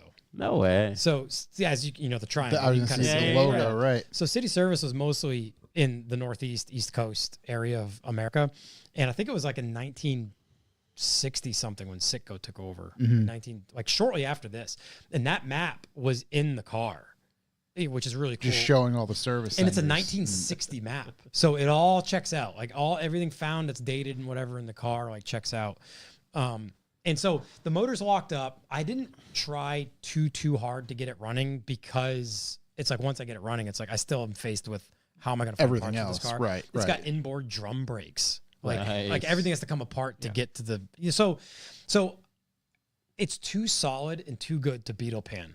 But obviously, I want to slam the thing. No Right. one, like if you Google slammed DKW Jr., nothing pops Yeah. out, right? When arguably the 1000 SP is far more rare than this one Okay. by a long stretch. They made like probably 100,000 juniors, maybe. I'm making that number up, but it's far Enough to- more, yeah. far more than 5,000 SPs. There they are together. It's, getting two cars rolled out together was pretty wild because they're both. I'm pretty sure the junior's a 60. The VIN plate doesn't stamp the year, but we're pretty sure the junior's a 60, which the 1000 SP is as well. The shape of that Junior is crazy. It's crazy that it's in that good of a condition. It's That's unreal. Wild. Yeah, it's unbelievable. Even that roof line. The roof Sell it to line the almost Audi looks like Museum. futuristic. Yeah. What was that? Sell it to the Audi Museum. They probably have a mint one. Yeah, they do. Yeah, they do. Damn, that is wild. So the motor being locked up, I've been faced with, all right, well, I don't really, it's probably good enough to like keep it stock. I have a really hard time keeping stuff stock. I mean, And that's not you. no, You're not. That's no, not you. No, I'd be totally content putting that thing around town stock, but again, parts availability is null. So I've decided what I'm going to do with it. I haven't said anything yet. I think it's the coolest. I think it's the coolest swap ever. That what I want to do to it. Maybe we'll do one. Maybe when I start the project, Yeah. we can talk about it. Yeah, for sure. Because I'm kind of like in case I change direction for some Yeah. reason or another. But everything I've pulled for measurements, everything's gonna work. It's not as crazy as you might think or anyone. Right, but listening it's just might think. something It's you know, weird. that's fitting and quirky. And it's German, so it'd Yeah. It's be gonna be a VR6. It's gonna go in the whole cabin. 12 valve VR6 swap You're gonna drive it from the hood with a CE2 fuse block. So anyway, it's a cool. I'm into the weird stuff. All in all, I'm into the weird stuff. And I couldn't say no to that car when he posted the price. I'm like, I have to. You'd do be this. crazy not to do it. Yeah, I have to do it. So I mean, this seems to be your repertoire here is just you're Punishment. presented with something. Punishment. You're Punishment. presented with something. It's like I can't, and then you think about 30 seconds later, you're like, all right. Yeah, And what I mean by that is you currently are working on the 1000 SP, right? That's your current, let's call it day-to-day project. planning on having it at dust off. If I can, Okay. Yeah. The juniors, those were the most recent, but even before that, there was another very large project or eventual project that you, on a whim, found Man, and purchased. the bus. Yes.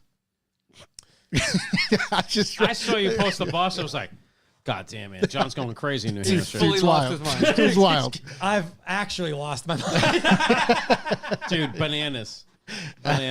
Same trailer? No, right. Yeah, that bus is 30 feet Dude, bumper to that thing's- bumper, that's a and that's big the girl. short wheelbase. So, oh my gosh, Battle bus. So that too is an hour-long episode of my dad and I going to get that thing. That was in Goodland, Kansas, on the Colorado border. Hey, credit to you when you Google 1946 Clipper bus. The very first photo is you.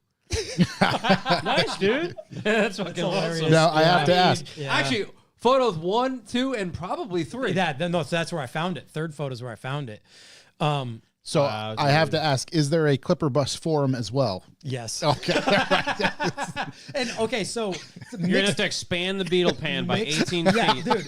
Just stitch a bunch together. Three of them. Yeah. Trust me, the Beetle Pan roast jokes are in that video's comments. Dude, It's let's so go, funny. dude. They're like, how many Beetle Pans to put?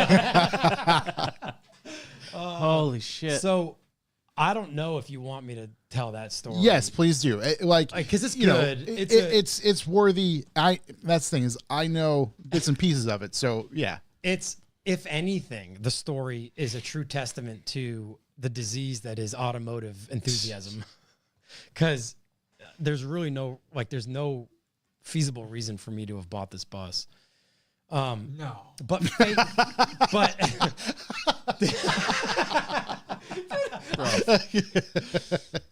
Truthfully, I saw you post this. I was like, this guy is truly lost his mind. Yeah, I mean, I'm not in denial about that. He's all the way in. Like next time I see him, I'm gonna be like, hey, what's up? Are you okay? Gee, you probably make a backdoor one of those thing and put the auto unions in it. You should see my father and Kayla's faces when I'm like, I did something. Oh, They're like, God. oh, no. So, all right. So, dude, the story, and I talked about this in the episode on the channel. That's the thumbnail for the channel there, or the video. But, okay. Where'd you find it? Let's start there. Yeah, this story is nuts. I mean, it blows my mind how if I've experienced fate in any, I don't know, any tangible way in my life, this is it. And what happened was, first and foremost, I've always wanted a bagged old bus to build a mobile merch store out of, right? I've got some friends in Finland, the Creme de la Creme boys. We went to Finland a couple years ago and stayed with them. They've got the 1990s era black bus that's on air suspension, and it's their walk-in merch store, right? Sick. And when I saw Auntie post this for the first time, it's Auntie and Nico are the two guys that built this thing and started Creme de la Creme. I think if you go to CDLC, you'll pull it up. It's even in my feed somewhere, or on Instagram. They'll have a photo of it on their Instagram. When I saw Auntie post a photo of their bus, I was like, someone did it. Someone bagged a bus and made it a merch store. This is nuts. And it's like a 90s era Volvo powered, or DAF. I think it's a DAF, DAF.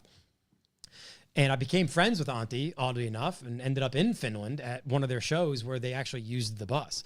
And I told them, I said, I've been looking for a vintage patinaed bus to do this with for years. I mean, anyone who knows me well enough, I've talked about this for a decade. Ever since like I started the Governors Club, when I was vending shows with the Governors Club, I was like, I have to have like an old bus. Yep. You can drive the merch store to the show, you know? And so that being said, that lays the groundwork, right? So I've always wanted to find a cool old bus. Now the problem is when you actually find one, you find one like second row down, second over to the right, like the one next to my bus. Yeah, it's like a 1990s restored one that doesn't have good paint anymore, but they want $40,000 for it, and it's been converted to an RV. Look at the AC units on the roof. Like it's like modernized in a way. Yeah, it's lame. And those don't do anything for me, right? I'm into the reason why I like patina is the originality of the car has been weathered by nature. It's been like nature's painted this thing, right? And no two cars have ever patinaed the same. Maybe if they both sat next to each other in the same field and received the same elements or whatever. So I just never found the right one, nor did I seriously look because I thought it would just be a financial burden to do this. So anyway, where I found this bus, where the actual crazy story comes from. One of the times I was on the show, maybe the first time, we talked about the cross-country trip when I drove my right-hand drive BMW 7 Series to LA. Yep. When you were selling it. Yeah. The same guy who bought my Lada. Yep. The red Lada. He was in Costa Mesa, California, and I shipped that car to him. Well, a year later, he buys my right-hand drive 7 Series, my E23, that Cypress green one. Yep. And missed that car, honestly. Kayla says it's because Kayla and I weren't together when I had that car, and she's like, I don't know why you ever sold it. And I was like, well, the guy offered me a price I couldn't refuse, and when you're self-employed, it's like you got to make some decisions that later on you're like, I kind of had to do that. So I did it. So this second time around, the same guy buys the car, and I said, hey, listen, if it's all the same to you, I'd like to drive it to you because I've always talked about driving this car cross country. It being right-hand drive, it was a UK market car, not South Africa. So it was a UK market car. So it was built in Germany, no catalytic converters, no air pumps, not like thoroughbred 1981 BMW touring car, factory 5-speed manual. You and I've talked about this car ad nauseam, right? So anyway, I decided to drive it cross country, and he was like, yeah, fine, whatever. A guy was like the easiest buyer ever. He was like, yeah, drive it out, whatever. I don't care. It's like, okay, sounds good. So this is relevant to the story because on that trip, we did a bunch of pop-up meets from New Hampshire to LA, Fredericksburg, Virginia, Nashville, Tennessee, Omaha, I think. And anyway, we did it all the way across. Well, when we were driving across Kansas, we were in Omaha on the way back. In Kansas on I-70, we decided to get off I-70 because if you've ever driven across Kansas on I-70, you know how unrelentingly boring it is. So nearing the Colorado border, we decided to get off I-70 because on the map you could see that the old road drove parallel with I-70. And I was like, let's just get off up near the border in this town called Goodland.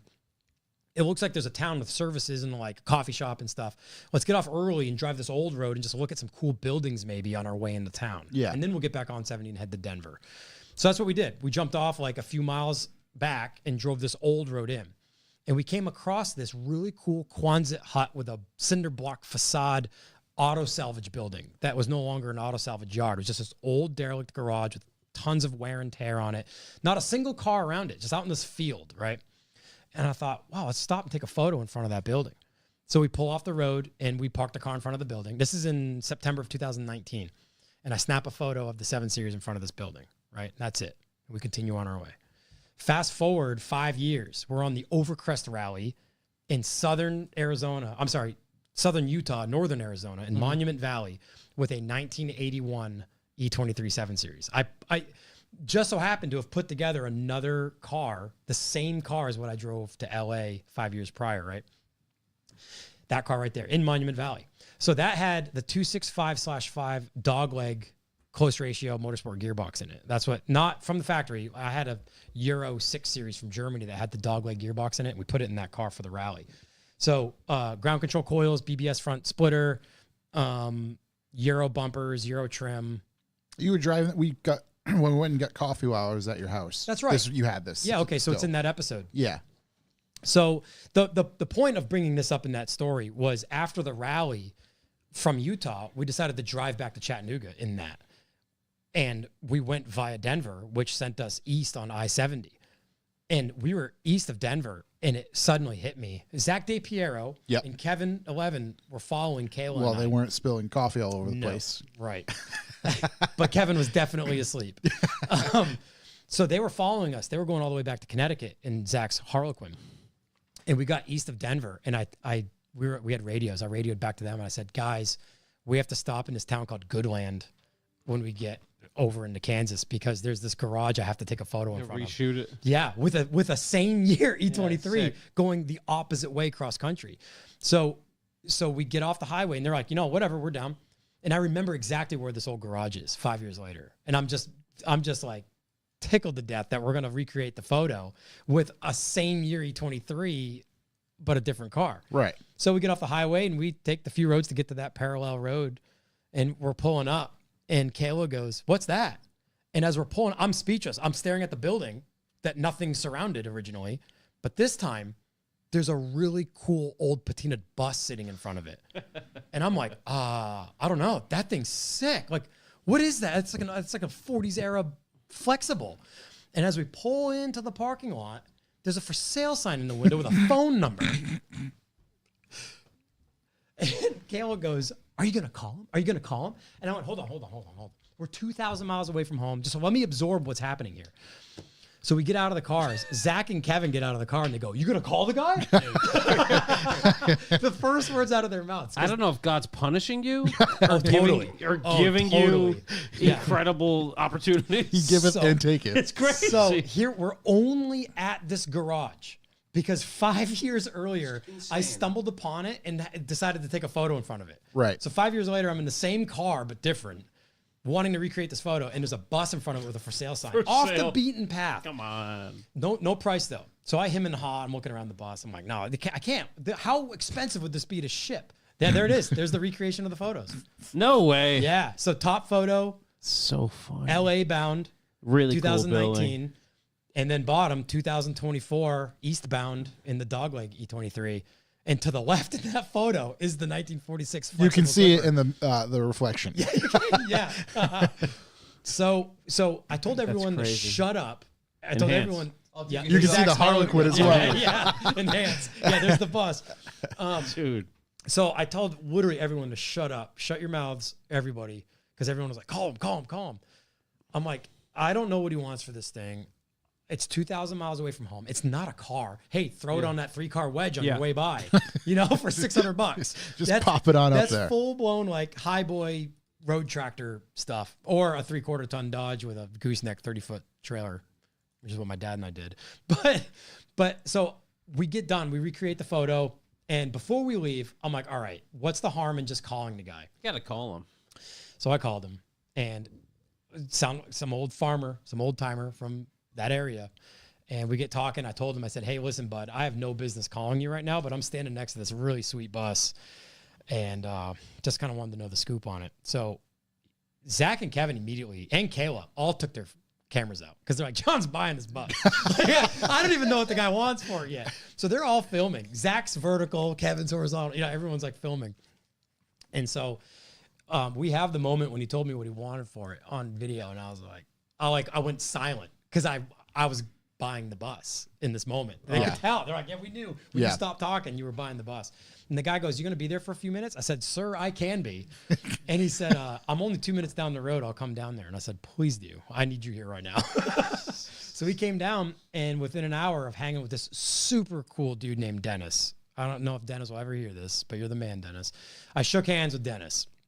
And in the video of going to collect the bus with my dad, we have that interaction like on video. When the moment we're talking, Zach, Kevin, Kayla's filming, and Dennis, and we're all laughing and chit-chatting, and then suddenly everything goes quiet. And you can see I just kind of start to look up into the sky because I'm about to shake his hand, but I don't know what I'm doing in that moment. And it's really cool for me, I guess, in that moment that it was like caught on camera because like I turn and shake his hand, and Zach's like jumping up and down like, yes!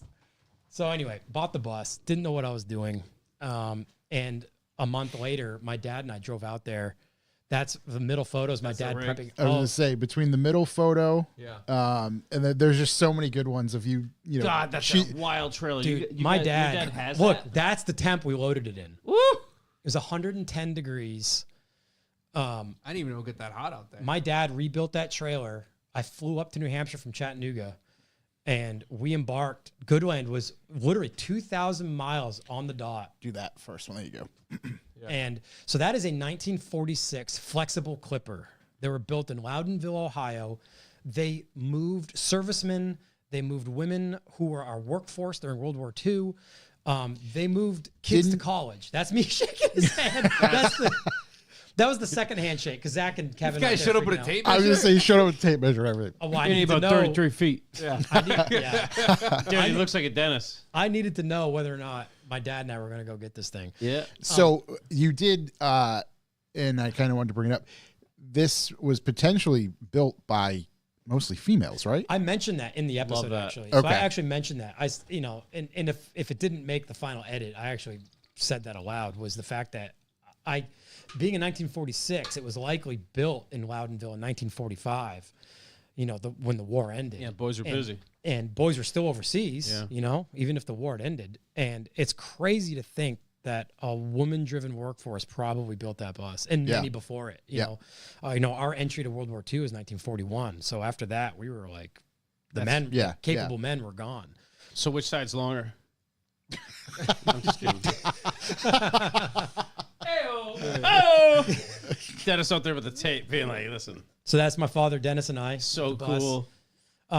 So what happened Dude, was, it's so big. It's insane. dude, It's insane, babe. How did you get it up there? okay. Well, my dad owned a towing and recovery business for 45 years. So he's a He knows his physics stuff. wizard. Yeah. Not that it took a lot of work to get that on, honestly, but it was missing an outer dual wheel on the driver's side. So it made the track width in the back kind of difficult to contend with the amount of length of ramps we needed. So because of how long the wheelbase is, it was going to drag real bad and belly out getting onto the trailer.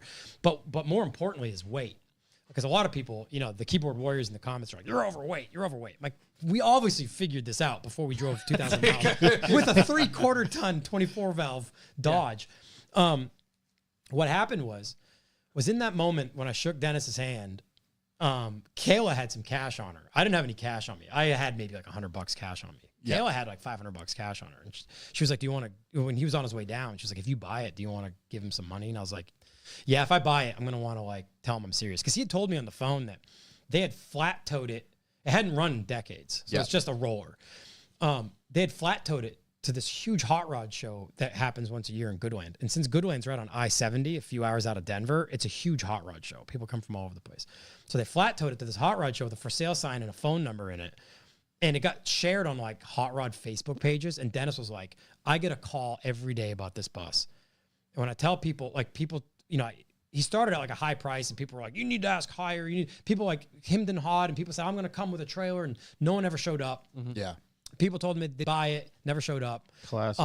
And no one, yeah. So he told me a bunch of these different stories, right? So I'm like, all right, well, this guy's been yanked around from potential buyers before. So I want to be serious and show him that I'm serious, because I'm about to leave and drive 2,000 miles back home and leave this bus. So, so anyway, when we shook hands on it, I said, Dennis, I want to give you some money. And he's just the nicest dude. He's like, no, sir.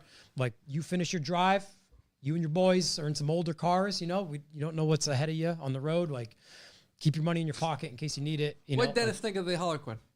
Dennis loved it. Did he? Oh yeah, I can't remember exactly what he said, Yeah. but this was right before Kevin beached it. I don't know if you saw that video. He high-sided it, So wheels it's in the air, Stuck right there. Dude. Oh my in the parking lot. Dennis is questioning what the hell's happening. Yeah, exactly. These idiots. Then he doesn't strike me as a guy with Venmo. No. Nor Mail him a check nor real did he quick. have a like a printer. Like, so he lives on a farm in Goodland. So what happened was I gave him $500. I'm like, let me give you, and he's like, no. I said, no, you just got done telling me all these people that were like bailed on you. serious. I said, this money's worth a lot to me. I'm going to miss this money. Yeah. Like, I'm coming back for this bus one way or another with a transport or myself. And so what happened was after we made it home, a local tow truck, a heavy tow truck company that Dennis knew, I asked Dennis if it'd be possible to possibly tow it to a scale yard so we could know how much it weighed, so we knew whether or not my dad and I could go get it. Because we had dimensions now. We had, You're right. we knew what Right. would fit. We knew it would fit on his gooseneck. Thank goodness Dennis brought that ruler. Yeah. Well, I asked him to. Well, actually, you know what? It's a lot of rulers, buddy. I think maybe he showed up with the tape measure on him. But Okay. I said, well, I suspect. glad it, you got that. Yeah. So we knew dimensions. That gooseneck is a 14,000 pound trailer. And my dad rebuilt everything. Leaf stacks, everything. He like everything's new underneath that deck in anticipation for this trip. Tires, everything. And the tow truck company wanted $250 to tow it to the scale yard. And I asked Dennis, I said, you know, if you're willing to take it out of the 500 I gave you, I'll come with the extra 250, you know, if we can come get this thing. He said, yeah, no problem. So he went and I said, if you are capable of taking photos with your phone, because he had like a flip phone, I'm like, send me all the photos you can. So he sent me all these photos of them rigging it up with a heavy duty tow truck and towing it down the road. And and he sent me a printout at the scale yard, 6,902 pounds, lighter than I expected, but the whole roof's aluminum. 6,900. That's what my Lexus weighs. There's no seats. A modern car weighs that much. Holy shit. Yeah. dude. So there's no seats in it. It's gutted. And you know, the driver's seat weighs probably 50 pounds. I picked that thing up. So I'm like, well, that saved hundreds of pounds. But being a 14,000 pound trailer at 7,000 pounds, we knew we could do good. it. Yeah, handle it with ease. Hammer it home. And the fact that my dad was willing to drive Right. 4,000, 2,000 of which loaded in 110 degree heat. I mean, my dad's the MVP. What a G. Like, he really is. Rebuilt the whole trailer too. Yeah. That's a wicked dad move. Like, we're putting tires on. for We're sure, fixing this yeah. thing. That's Wow. us when I don't Oh, even measure The it. tape measure. we're measuring it. I told you we were The measuring tape it. measure as the sunbeam is coming down, just to let you know. Yeah. Yeah, whether it was divine intervention That's or him divine again. punishment. Yeah. Wow, dude. It was a wild trip, man. And we had in that episode of going to get it, I mean, we had blowouts. We had a and not because of overweight, we had a Indianapolis, Indiana as a state is like an example of like DOT tax corruption. Because there's no, dude, the roads in Indiana. And Hang Robert Island for a little bit. dude, no. Really? No. Is that bad in Wait Indiana? till the comments in this episode hit. I-70 through Indiana is bar none. Like the Alcan Highway is smoother than I-70 through Indiana. If there isn't a quarter-mile stretch from east to west through that state that's smooth going. I mean, it is just unrelenting. And what happened was we had a shackle bolt a shackle. It's like an 11/16 shackle, like leaf spring shackle bolt with a nylock nut on it. Back off. No. And on the vibration of the road, the bolt backed out and blew one of the tires. Oh. And then it was a downfall from there because our spare tire was like a used old tire because we didn't, we just had it to be able to get us off the highway. But we had a few like trailer issues due to road conditions. No shit. Keyboard warriors say we were overloaded, but we weren't. That was a 3,500 Cummins, no? 2,500, 3/4 ton, sir. Oh, my man. And Sport model. And didn't even, I mean, it knew it was behind it once we got to like New York, I-84, the Poconos. But that truck, man, that truck just killed it. And so, I ended up with a 1946 flexible Clipper bus. And I've already bought a motorhome that body's going to go over with a 12-valve 6PT Cummins in it. I want to like modernize the drivetrain. What was the drivetrain on it? So originally it had a straight 8 Buick motor in it. Gas baby. 46 was pre-diesel motors and like road tractors and stuff. A lot of our cab overs had, it was kind of before Detroit's found their way into all the road tractors and buses.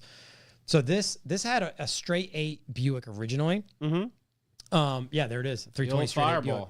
But later in the 1950s, Flexible offered a bolt-in kit for GMC's big 305 V6. We had a 305 GM V8 in the OBS Chevys, but this was a big V6, and that's what this has in it. So it had a V6 put in it at some point, pre-1960 because of stuff we found in the bus. The rear door, there's a baggage door, and there's an escape door, like an emergency door on the driver's side halfway down. And it's kind of like hidden. You can't tell from the outside that it's a door. There's no handle. And on the inside of that door was a piece of plywood as like the door card. And we had to take it off to get to the hinge, to loosen up the hinge so we could actually latch that door for transit. And when we took that piece of plywood off, on the inside of that piece of plywood. Find that one. A specific photo. Under the snow picture. You just give me a heads up. On the keep scrolling down, I think. This is pre-bus, I think. Yeah, that's on the rally. Okay. Too deep. Sorry, go back No, up. no, you're good. Was there a carousel? Oh, yeah, keep going up. Keep going up. Keep going yeah. up. When it was under snow. A little bit more. Yeah. Yeah, keep going. That's Keep me going, with an NG tube in keep my going, face. Keep going. There we go. We're going. Yeah, going. yeah. We're I've seen moving. one. We're moving. There's some gaps in between with bus content. Yeah. Keep going. Snow. With the 700. Nope. Keep going. Oh, Oh. my God. Jesus. Other It's snow. yeah. There we go. Right there. Boom. You're on okay. it. Click Yeah. that, and then click to the end, I believe. I got you. carousel. So one thing I want the look piece at of this. plywood? Look at no. So yeah, there's a piece of plywood In that you're carousel. talking about in Yeah. this carousel, but also like look at the. Dude, you can just- tell your dad was in recovery forever. That Yeah, ramp build. We came prepared. So sick. It's like 15 feet of plank and blocking. But here's the notable bit about this bus. I am not kidding. There's not a rust blister, anywhere on that bus. Not one. Right, it's just purely Not surface. one. Yeah, It's a unibody bus. There's no frame under. It's all unibody. Everything in that bus is rust free. It's unbelievable. Like the pinch welds and the fender welds and along the rockers are all there and accounted for. There's no rot anywhere on that bus. And so on the inside is I think in it's that, the last picture of this carousel. Yeah, show that. We took this door panel off because we had to get to the hinge of the emergency door. Clarence Hunt was the guy who owned this bus in 1960. So that dates the bus to Goodland, Kansas in 1960. That's crazy. In March of 1960. So when we found that, we didn't notice that writing until after we got home. I called Dennis and I told him what we found. And Clarence Hunt isn't the old timer who had died, who Dennis got the bus from. Dennis had tried buying this bus for like 20 years in Goodland, and the guy wouldn't sell it. And when the guy died, the guy's wife called Dennis. Was like, "Come get this bus out of my yard. This is for you. That's how it's gonna go for all of us. Exactly. Yeah. Truly. That's how it's gonna go. Yeah. Garage full of shit. Come Yeah. get it. But I thought that was the coolest thing because Route 2 goes through Goodland, and that's where that bus has been there since 1960. Right. It's just it's a crazy thing that dates it and shows some history. Much like the DKW Junior had been sitting in my area in that garage since '62. So are you going to put the body on a frame? So the plan right now, and it might change because we're running into some like measurement issues. I bought a 1992 or 94 Bounder motorhome. I did an episode on this too, but we found a Cummins powered push. That's a pusher. The 46 flexible. The motor's in the back, so Nice. it's a pusher bus. And we found a 92 Bounder motorhome with a Cummins in it, with a 12-valve Cummins with 38,000 original miles on it. Because Sick. some of these motorhomes like just went up and down the East Coast. Yeah, that people was just it. Generally, once a don't use year them. they went on a trip. Yeah. And we bought it right because it had water damage, had mold, interior's all gone, but we got it running and driving. So it's got a good low mileage, 40,000 mile 12 valve Cummins in it, pusher. So right now the plan is, amidst some measurement issues, is I know it's highly bastardizing this bus, but the plan is to put the bus body down over the shortened frame of the motorhome.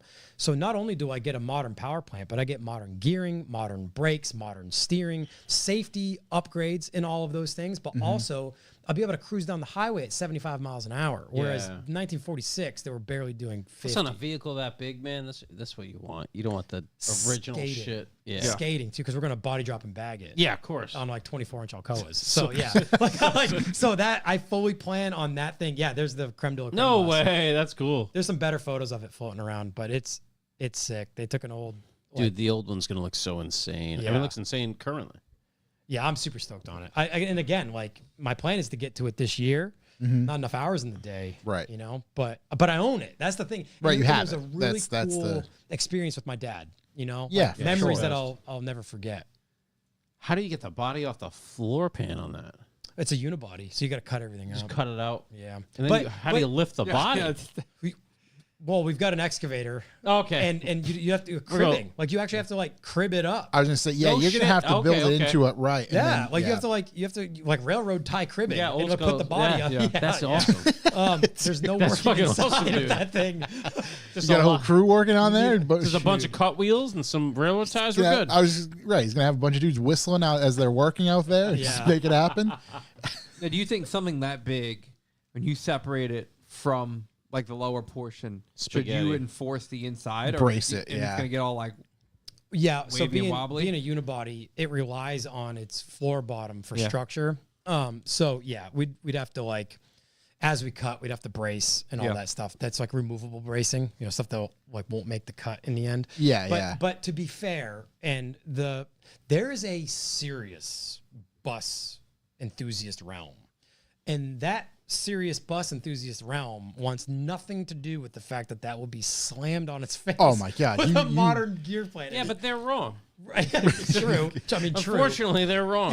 You might receive death threats from some of these boomers. Kind of already have. Yeah. Kind of already have. Like, yeah, They know what's coming. for sure. Already. Oh, yeah. Impending I've already, doom? yeah. Trying to I've scare already you out of it. publicly disclosed my plans for it. But that being said, all of these things were built into like RVs in the 90s. Yeah. You know, every single one. And to be fair, like I really want to figure out how to modern power plant it and bag it without really cutting it up too much, because the outside of that bus is going to stay the same. I'm not touching Yeah. that patina. Like, Yeah. That thing, that's original as it was in 46. It's never been painted. That's the original paint job, which is so rare on those buses because they were all painted. Usually roller or brush painted, like just by the homeowner. Like the motorhome things, like It is. yeah, bastardized it and made it lame. Yeah, exactly. In my opinion, exactly. Yeah. So yeah, That's this gonna be insane. took dude. a lot off. Put a lot on my plate. I mean, on that one. So, but the thing is like I told my dad this every time it's sitting out back behind my dad's garage. Every time I go over there, I never for a second do I see that bus and go, man, what was I thinking? Like I still am in disbelief. I own it and that it's original, like paint wise. Yeah, owning it's the hard part. Yeah, finding it and is then the hard part. you found it, you got it. It's in your yard, just Right, it's waiting there. for the perfect time. But to circle back on fate, like I had no, like That's crazy. I never ever would have even known that bus was there if I hadn't have been into that garage 5 years prior. dude, they all have the coolest paint jobs. Whether they're original or not, like Yeah. all the two-tone. But like that Harrisburg one, like that's an original paint scheme. Yeah. You know what I mean? Like That's even if wild. it's been repainted, all of just the Yeah, nobody colorways. nobody just single colors these babies. No. Those are flexible clippers there. Yeah, I'm a total bus guy now. Thank God. Big bus guy. big bus guy. Oh, Really in- look at the white. Really into bus stuff. Yeah. Look, You know what you it's, could do? But You see, could but see really what they do? See, look at the taillights. They put like modern taillights on them and stuff, and like modern, like it's I don't know. dude lemons this thing and spin it around so you're driving from the back. But look at the roof scoop. That's the air Yeah, intake. The roof so scoop cool. is Yeah. that's And what's nuts is I've already taken You're gonna measurements. take in a bird. For sure. Oh yeah, Oh, for sure. that's the bird collector. May want to build like a grill. Or, It's gonna be a pet shop. We've taken measurements as to like where it's going to be at when it's on the ground, and Yeah. you'll be looking down through the side windows, That's which is kind of absolutely wild. perfect. Yeah. That's It'd be- I've seen some. Who are these Photoshops. guys? These handsome guys. Yeah, I mean, it's funny That's when so you Google these buses, how many of these Oh, look at photos that Brown Town. That is. are you? That's definitely house paint. Or my bus. Yeah. Yeah. How many It's photos funny. are you either getting it, photographing it, whatever? I mean, you've got a pretty sizable presence in the 19th In the bus- in the bus world? in that market, world. yeah, really Hated in the bus world. Hammering on the bus. really world. control that. Michael, era. that Brown's kind of tough. That's, I don't know, man. Not for me. It looks like a doo-doo. that's for sure. Yeah. Yeah, that's what I mean by tough. Yeah. It's rather log-like. In that case, I agree. yeah. None of this comes It's easy. very loggish.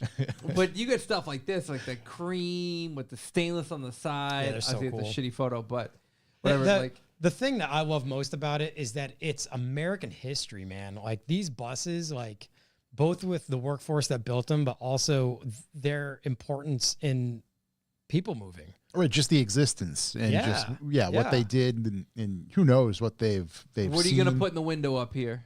So what's cool is some of those flexible clippers didn't have that, and that meant that they were either airport buses, Yeah. like if they didn't have the location window. And the fact that mine does, I feel like is the coolest thing ever because they made a 6 window and a 7 window, and mine's the 6. So mine's the short wheelbase of the flexible clippers. Yeah. So it's a short wheelbase, And we're counting windows coming down the side here. dude. The Yeah. angled windows, like the 40s era, Yeah, it's where really it's cool. just so cool. The baggage door has like the vent louvers. Yeah, it on makes it look like it's moving. Yeah, except it's exactly. not. Yeah. So that's a short wheelbase. Yeah, it's a tiny guy. So Thank God you wouldn't have put it on the trailer Oh, otherwise. well, exactly. Yeah, we wouldn't have been able to do it. And oddly enough, we got it home, we got it running, and all the linkages from the front all the way to the back, clutch linkage, shift linkage, all that stuff, throttle linkage, all of it worked, and I drove it in the yard. No way, That's really? crazy. Drove it. I was going to ask the him. brakes didn't work. Shift but- linkage must be 22 feet long. Yep, all of it. Yeah, the throttle linkage goes all the way back. It's Like, insane. we how thought how many links?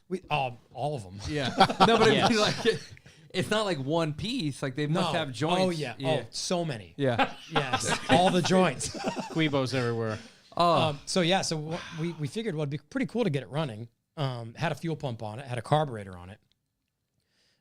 So we used those basic essentials. We started it off of like just fuel in the carburetor. Yeah, yeah. And then we like ran new lines from a can to the fuel pump, which is driven by the engine, a mechanical fuel pump, and then to the carburetor. And we figured if we could get this thing to run off of its own fuel pump, I'm going to try to drive it. And so once we got it to stay running off of its own fuel pump, my dad slammed that baggage door and was like, "Go!" And I Yeah. That's found awesome. a gear and let the clutch out, and the thing went. It just moved. reverse, That's reverse, crazy. and forward gears. The dude Dennis, did he say why he bought it? He was chasing it. Was he intending on fixing it? And Same reason why I bought the Junior.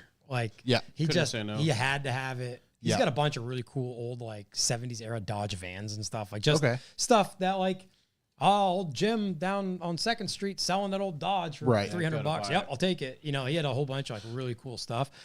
And yeah, apparently he'd been trying to buy it for better half of 20 years and the guy wouldn't sell it. And it took his being put in the ground. right, acquired it. he didn't let his hands off it. But well, yeah, so I guess what's important as a part of that story is Dennis's it was his knee or his shoulder he had operated on, and it really set him back physically even after his recovery. Yeah, And he just was real with himself that he wouldn't ever it's not gonna do right. anything with it. And Yeah. and so he just put it out by the road for sale, unfortunately in a town that some young dumb kid driving across the country Was familiar would with. find. Yeah. So I ended up with it, and it's the coolest thing ever. Yeah. I think, Oh, it's awesome. It's so cool, and it's only gonna get better. I think so. Yeah, because it'll be drivable, Yeah, even if it doesn't become a merch store. even just seeing one of those maneuvering on the road. yeah, I just want Going to to drive it. Going to a show in that merch store / have like a bunk back there. But Yeah, Well, the plan would be to have like, to have it be capable of like camping type staying setup, in if yeah. you had to. right. Yeah, I don't want to build it into a full blown RV. No, but if you have a merch store, you always Multi-use, little air mattress. pop Yeah, in there, exactly. yeah. Yeah, some fold out cot thing or something. But Store all the t-shirts on the ground, sleep on them. yeah, seriously. But it'd be a curiosity to like enter because it's got the back door. it's a good traffic flow. You enter the fan. front door, Right, leave the right. rear door. It'll be on the ground, so it'll be easy to. Nice and easy to get in. No Easy step access. necessary. Well, I noticed these boys got little ramps. Little to get in ramps, and out. yeah. Yeah. You know, nice and handicap friendly. easy. Yeah. Like, I was thinking of everyone. The side shots of that bus are pretty wild, but that's just like your run of the mill like municipal transport bus Yeah. that they turned into. And those come with Air Factory, so they just like Right. tapped into the controller and they could control the suspension. But yeah, I want to start on it this spring. I really want to start on it because it's such a big project. I feel like any bit of progress is good progress. So you're in the midst of the 1000 SP. Deep, yeah. Are you like? Is that just going to continue till that's done, or are you going to kind of mix things in? You know, as Yeah. you find stuff, or I try not to, like with the YouTube channel, I do at least one episode a week. I try to do at least one video a week. And without jumping around too hard, like I kind of want to get the car to the point where it runs and drives. Yep. And I feel like I'm close.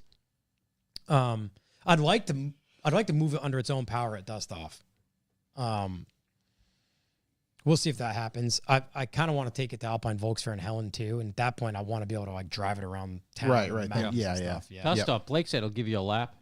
Unlimited lap at Thompson. Boy, I don't know if they'll be ready This for that. just in. Yeah. So yeah, I plan on sticking that out as best I can to at least get it to the point where it's roadworthy and I can drive it down the road. And then maybe split time up on the bus. Would like to get onto that junior at some point. Yep. I've got a really cool idea for a swap in that. So I think I want to, I don't know. The beauty of the YouTube channel is it like, it's okay with my ADHD. It's like For sure. this right episode, to bounce around. this Yeah, episode, yeah, I'm yeah. working on that. You know, Yeah. so if for some reason the 1000 SP content gets pretty monotonous, because Yeah. like I try to document everything I'm doing on it, even if it's not like super like I don't know climatic like Yeah, yeah. oh we this got big, this done, you know. right, not as impactful as like bagging it and now it's on the Yeah. ground, that sort of stuff. Yeah. Yeah. So I'll move around. You know, in the last few episodes, you know, I found the DKW, and those are always fun. you know. Yeah, for sure. But yeah, I'm gonna stick to 1000 SP out so I can actually like get that like to the point where it can move under its own power, and you know, because the cab over. I've had the cab over for like 12 years. Yeah, yeah. I haven't touched it in 10. Yeah. And I feel like when I take on a big project, it's hard for me to finish it. 'Cause Right. I lose interest. I get burnt out. Plus, with all this stuff, you had to complete a move and build out a shop just to be functional again. So, you know, trying to now you're able to get back into the swing of things realistically. Trying to, yeah. Yeah. The shop build out took a while. It's a rental space, but my friend Ross, who owns the place, like was all about my father and I like renovating it because it really needed it. So we've got the time into it, but he helped with all the upgrades. Yeah. That's great. But I mean, and luckily people like watching shop stuff come together. Just to see. Yeah. Yeah. What's the next immediate thing for you? Obviously, dust off, I assume, right? Just show wise. Next Friday, I'm heading down to Englishtown to Raceway Park for Adam LZ's World Tour. Oh, okay. Yeah. Wow. Holy crap. That's already. I know, dude. That's insane. So I'm taking the 1000 SP, even though it's just a roller. I feel like, you know, back in the day, quote unquote, the day, like pre YouTube day, like I wouldn't bring I'd just like get it quote unquote done, I guess, till I brought it somewhere. But with the YouTube channel, it's like, well, everyone knows where I'm at with the car. So it's not like, it can't come out until it's done.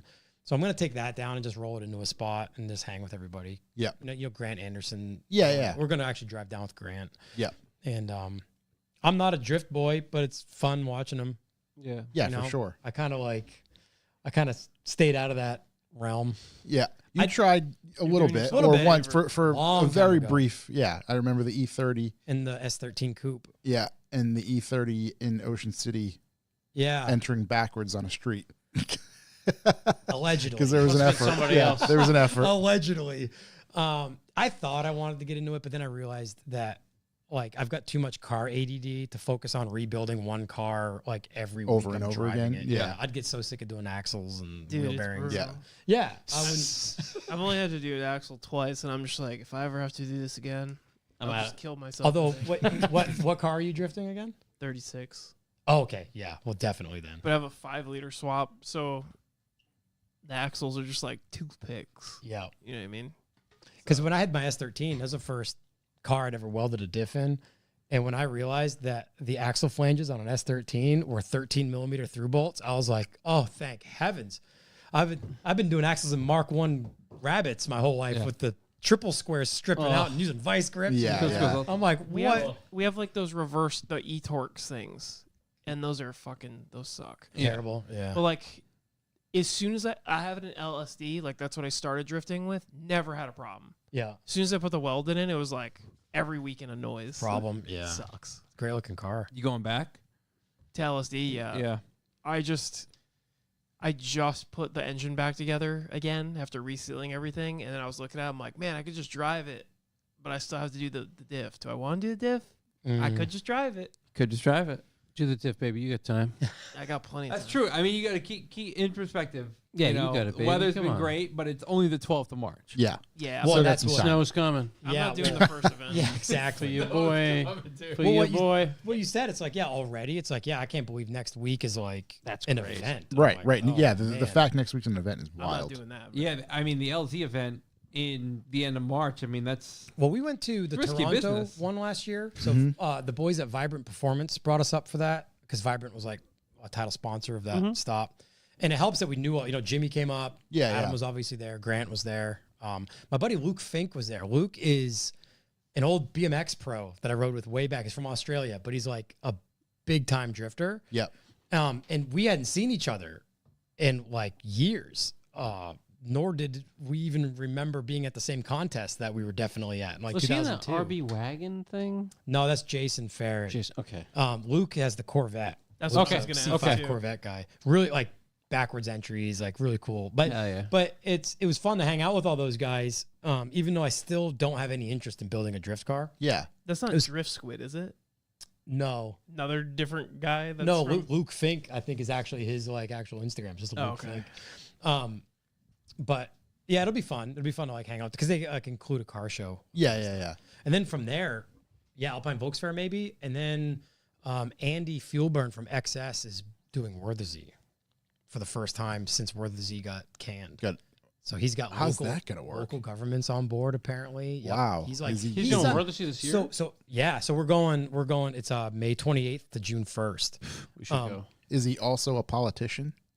Jesus. May 28th. It's Gonna No, check that the happen. old calendar. I'll go But to he's from- Austria. But he's from Germany, so I don't know what Yeah. I don't know what happened there, but basically Worthersea Big comeback.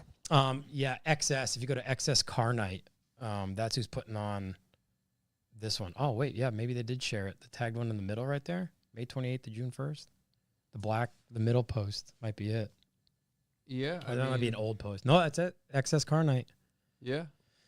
Yeah, pretty crazy. So Andy's done there, kind of like what Paul Barney did in Helen, Georgia, after the Solo fiascos. Paul's had to pull a lot of strings with the Helen local government to get a European car show back Right. there. Really just have to, Yeah. try to make promises and Oh, yeah. here's what we're doing to combat these particular things or. And Andy kind of did that here. And I don't know the ins and outs of it. Right. But Andy, put in a lot of work to have Took it on. a car show back. That's amazing. Yeah. So it's easy for us to go over there because I'm not planning on taking a car, so I don't have to worry about the Austrian police impounding my car. Yeah. I just go and I was going to enjoy say, was it Johnny from Roll Hard who was telling us about his experiences there and just everything, how strict they were and, Yeah. kind of how it really started. And then there was this section of road where everybody could do burnout and just kind of Turbo like, curve. and Yeah. just turned into a just bad stuff. Plus, the Essentially. Austrian police they don't play games, man. No. I've been pulled over there before. It sucked. it's crazy because they'll take the plate off your car and you have to basically like pay them on the spot to get your Yeah, plate back. that's exactly- like €1,000, something like that. I got pulled over for speeding. It's like, no, you pay now. Yeah. It's like, You pay them. You It's give like, them cash. we'll bring you to an ATM. All right, don't worry, I got it. That's like some mob shit. Yeah, it was, but it's Austria, so it's not. Because they, Yeah. It's a little safer. yeah, they destroy the whole force if someone is caught taking a bribe. But they're like, no, foreigners, you pay immediately. Really into bus stuff. Force captain. Okay. Yeah. Glad it's not my car. But yeah, XS and then Ultrace, doing Ultrace again. Oh, But- shit, I'm but- going to try to But get in. not a judge this time, thank God. Were you a judge last year? Yeah. No, 2 years ago. When is I Ultrace? should have texted you to get in. June 29th. June 29th. Yeah. So No, I won't. Oh, no, I'll be there. You'll be there. So Adrian had asked if I wanted to be a judge 2 years ago, and I thought, well, I haven't been to Ultrace, so yeah, like I'll take the full experience. Like we'll go to Ultrace, I'll be a judge. Like let's go. How cool is that town? It's awesome. So I'd only been to Krakow. Yeah, before. Krakow. Yeah, but Wrocław was unbelievable. not Breslau, Wrocław. Wrocław. The Germans call it Breslau. Yeah, well, they lost the right to do that. Mr. Polish over here, By the way, yeah. Well, we call Turns it, out they back lost. when it was theirs, maybe. but we call it Wrocław. Yeah, well, the Americans call it Warclaw or whatever. Wrocław. But over there, it's Wrocław. But I went there for the first time like 2 weeks before it. They had the air to water thing there, Ludwick. Oh, okay. And it's the first time I've been in that city. I was like, wow, this It's place is a beautiful unbelievable. city. Yeah, Polish cities are. It's like they're somber in a way. It's crazy, like old architecture, and you're like, how did this survive? Because then you go to Dresden, and you're like, oh, there's only like a few old buildings remaining because we bombed the daylights Warsaw's out the of same it. thing. But it's like cheap. Poland. Yeah, Money goes a long way. Yeah, so I mean, because I've been a few times. They're still on the Polish zloty over there. Yeah. And the American dollar is worth far more than it. 4x, dude. Kayla and I stayed. Well, they put us up, but we stayed a few extra days afterwards, and we were like, I don't know. They put us up in a really nice hotel. Like, we decided to stay a couple nights because we drove an old Opel Kadett from Wrocław, Poland, to Players Classic at Goodwin, England. No way, really? Oh yeah, that's all Holy documented on the shit, channel dude. too. Yeah. Well, and a buddy of ours dropped the Opel Kadett off and threw me the keys. He's like, "See you in England." And we're like, and he goes, "No, I'm just kidding. You don't actually." I'm like, "No, we'll drive No, it. I'm doing it. We'll drive it." So we drove from Poland to England in an old Opel that none of us knew the condition of. It wasn't even our buddy's car. He just bought it. He's like, "Yeah, seems good. Looks fine. Literally." Made it here. So we stopped outside of Amsterdam at his shop. Our friend Remco, he's like an Opel Kadett guy. He has an old GSI that he What a guy to be. yeah, seriously. So we stopped at his shop and we lowered it. We did wheels. We did a whole bunch of other cool things to it, and then we drove. Not only did you drive it sight unseen, but you fucked with it. Yeah, and then took 2 Opel Kadetts to the ferry in Dunkirk, and then over to England, and it was pretty fun. But so anyway, we were like, oh, we're gonna stay a couple more nights here in Poland. That's a really nice hotel. Well, we checked to see if there was availability the next 2 nights. It was like literally $101 a night. Yeah, dude, There's a 5-star hotel. It's We went to bananas. this. The guys from Germany we stayed with were like, oh, we go to this restaurant. Like night 1 at Ultrace, we all go to this one restaurant every year. It's like our tradition. We go to this restaurant. Yeah, we're down. Let's go. So we went. Yeah, that's the Opel Kadett. Yeah, buddy. That was post modifications. And that's Remco's GSI. The twist? Dude, weirdest panel, that back cooler. So we had that here as the Pontiac Le Mans. Was it really a Pontiac Le Mans? No, that one's different. So gonna say, our it doesn't Pontiac. look it. So our Pontiac Le Mans. Okay, so now we're getting into more. Let's nerdy go. stuff. I can kinda see where look. Hella Heck Blend we took out of the box on that car. He found a Hella Heck Blend still in the original 1991 In the box. vehicle? Yeah. So we put it on the car. But so basically, what happened with this is the Pontiac Le Mans was built by, I think, Daihatsu. Okay. If I have that right, I think that car was like Korean or something, but looks just like the Opel Kadett. The Opel Kadett has a General Motors motor in it, but the Pontiac Le Mans here was not even touched by GM.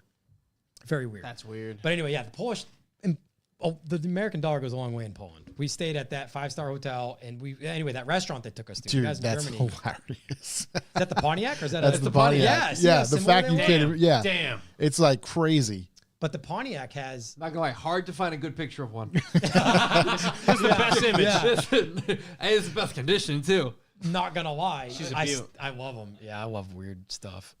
Yeah. It's cool. Obviously I knew the Le Mans existed in like the 70s, not in 88 or No, I didn't. 89 or- This isn't the picture I had him head of one. No, we started. It was the same thing with like all the other, like the Chevy Nova turned into an overseas car. Yeah. But the restaurant we all went to finish that story, we showed up to this place, and the stature of people walking in and out, or the attire, I was like, we're in hoodies. Oh, we have no business being here. But we went inside, and it was like this super fancy upscale. You'd think it'd be a Michelin restaurant, and the food reflected it too. It's unbelievable. I mean, when in Poland, you got to get pierogi. Oh, you have to. But Kayla and I's bill, the two of our bill for the two of us was like $28. I'm telling you, dude. People, we gotta go to Ultrace. It's gonna be cheaper than going to Dust Off. It was That includes the flight. Yeah. Yeah. It was Kayla's first time to Poland, and she was like, "What is happening?" Yeah, here? it's I'm insane. telling you, like, Dude, I go there for a month in the summer and save money from living at home. it's the equivalent of like crazy. Thailand. You know, you can Yeah, live it like is. $10 a day It's over European there. Thailand. Yeah, over it there. is, and it's just as beautiful. It's crazy. Yeah, it is a cool country. So man. Alt Race, and yeah, I don't know what else is on the docket for the rest of the year. Overcrest Rally, Yep. in the fall at some point. I have yet to hear final dates on that or final. I'd info. love to do one. You got to do it, man. I would love to. The Arkansas rally last year in the Ozarks was just Yeah. unbelievable. The roads were smooth as glass out there. Yeah. Crazy. I mean, obviously Monument Valley, the Utah rally was unreal. Those are the only two I've been on. Yep. But this year's should be pretty good too. It just looks like such a good time. It's, I mean, you know Dave Tormey, right? Dave did a lot of he put on First Class Fitment. Okay. One of the three that did. He does a lot of like blog post stuff. He did a really cool write up about the experience of being on. He kind of hung with our crew too for most of that Arkansas rally. It's I don't know, camaraderie, if you like were to put it in one word. Yeah. Community. It's like it's a really, really cool experience to be with a bunch of like-minded people and helping fix other people's junk, sometimes your own. Yeah. on the side of the Actually, road. we had Zach and Mike. That's right. Yeah. And they were telling us about Yep. it after they sound like a partook in blast. it. It seriously sounds. It's like one of the best, like I don't know, summaries of cars altogether. Just you enjoy your car plus what is surrounding you. I liked listening to them because I listened to that episode. Yep. And, because we were there for all of those things. Right. This getting stuck in the snow, the yeah, Jeep guy. The flat towing our Oh, buddy's the E21. Jeep guy. Yeah. Oh, Jeep guy for sure. Yeah. But yeah, like Zach's car flat towing the 3 Series 50 miles to the nearest town upgrade. Attaboy. Yeah, very cool. Yeah, it's a very cool experience. And out there, it was like no joke. The first town we got to after that, we finally got the E21 running, and I, Zach and Mike told you how we got it running, all that stuff. But we got to the next town over, we just stopped for gas, and he was like, the guy behind the register was like, "Oh, you with all those other old German sports cars passing through?" Because we were the last of the bunch, because we were broken down out in the Badlands of Utah. Middle of nowhere forever. I was like 4 or 5 hours we were out there. So it's like getting dark. And I was like, yeah, we're bringing up the back of the pack as far as we know. And he's like, where were you guys at? And we told him like on a map because there's no name of where we were. Yeah. And he goes, oh man, like not good to be broke down out there. And I was like, you're telling us it's like 100 degrees out there. He goes, no, like people don't make it. Sometimes no one will drive by. And I was like, yeah, we know. We were out there for like an hour and one like little motorhome went by with New York plates on it. And then it came back because it's like, there's we feel obligated to, Yep. They They opened the door. They're like, the AC's on. We got beers. We got, But yeah, if you have the opportunity to go on an Overcrest rally. Yeah. It's definitely on, the bucket list of car things to do for sure. It's good. Yeah, it's good. Yeah. Yep. I didn't even know you guys had comments rolling to this thing. Oh, yeah. Yeah, I mean, They can distract you pretty good. Yeah. Like Dylan said, and I knew this, that my old green right-hand drive 7 Series is now local to him in the Gulf really? Coast That's of crazy. Florida. On that Oh, one. that's cool. so it's gone. It went Coast to coast to coast. It went from Costa Mesa, California to Oregon. Someone tagged me in a photo of a Salem, Oregon Cars and Coffee, and my car was there. I'm like, what? And then Dylan texted me. Yep. Dude, he was on like I-75, like by Sarasota or something. I don't remember where. But he goes, dude, I kid you not. I just passed your E23 on the highway and I just about drove off the road. No way. Yeah. Pretty crazy. Yeah, so it's in the Gulf Coast now. See, this is what's TD's just, government name. Oh, whoops, TDs. Sorry. Yeah, I mean, Jig is up. chat's live the whole time, so they can interact. But usually when we have a guest, we kind of try and interact with what they got going on. Oh, And yeah. Yeah. Well, yeah. sorry You're for- such a multimedia person. It's like there's so many things to pull from this YouTube. There's a deep, a lot of fun. deep YouTube- Instagram library. Yeah. There's Sorry so if I much commanded stuff. too much of it. No. That's just kind No, of. we No, should man, ignore this him. is- It makes this a is bad perfect, podcast yeah. if you pay too much attention to the chat. No, this is perfect. It's a bad 'cause listen. Is it? Yeah, dude. there's so much Dial on now. over the past, realistically, almost 2 decades that you've been doing car-wise in the car world. And it's great that you continue to do so. And now, even more so on a more serious note and like professionally, if you will, when it comes to the YouTube stuff and everything that you have going on. I appreciate it. We have some questions. I did put out a question. I haven't done that in a while, but I did put it out there for people to answer. So, or people to ask and for you to answer. So I'm not going to obviously ask every single one of these. However, I'll scroll around, pick a couple good ones, and see where we end up. I'll try to give the short answers. Josh is playing favorites. I will say it is nice when someone comes on and they can Yeah, you got to get back. I'm good. Chatting, You good? know? Okay. It is a 3-hour drive home. Yeah, but I was gonna it's all say. good. Douche is me. Douche is Big me. shout out to Mike Douche. I haven't seen him in forever. You said so. That's someone's name? You said the username. Well, that's his Instagram name, but I don't want to blow up his spot. His last name is Douche. Yeah. if I had read the username, I'd It's know it was Douche. Mike. When you Douche. said it, Douche. Yeah. When you said it, I was like, I couldn't Yeah. see it, and then when you said Mike, I was like, Yeah, no I way. I haven't seen him. I think I seen him at Wolfscar. Dust Off or Oh, okay. something His name is a few years ago. Will he ever build another mini tank? I still have the mini tank. Get the fuck out of here. You still have that thing? It's Will sitting you next to sell the it? bus. Oh, actually. it's here. Will you sell it?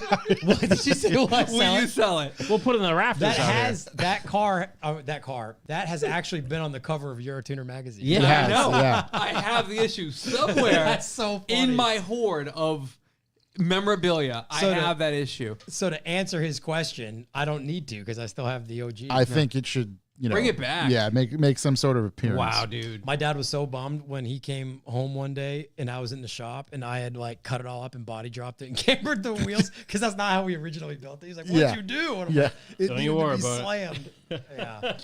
Yeah. Jay Sear JC. just writes, John, I miss you. When we gonna hang? With a heart.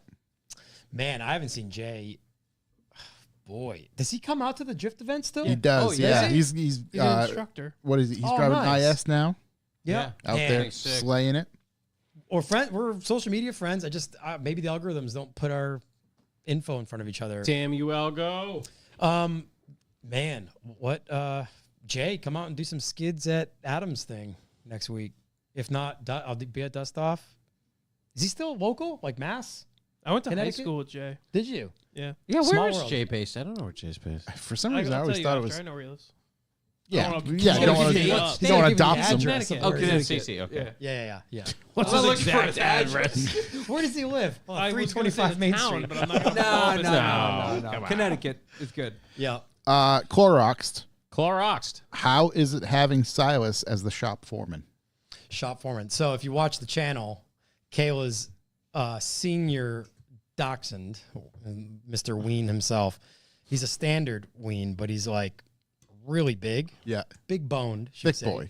A unit. He's definitely a unit, and he's hilarious, Dude. And I said it before. Obviously, you were the only one who'd know what I was talking about, or anybody who's watched your Instagram. But John, again, it was his birthday the other day. Kayla got him some balloons, and there was just like 5 or 6 balloons sitting in the middle of the floor, and the dog is a foot and a half away from him, barking nonstop. I mean, the video was like a minute and a half long. yeah, just like and he was just going, dude. It just what happened was Carman there- Cam, dog shaped like the bus. Yeah. Or a 55-gallon drum. There were 2 of those balloon stands. Yep. And we had started taking one apart and I dropped one on the ground and he went after it like it was a meal and he had never eaten in his life. And we were curious to see if like when he ultimately slammed it against the wall and popped it, if it was gonna like freak him out. Didn't phase him a bit. So I threw another one on the ground.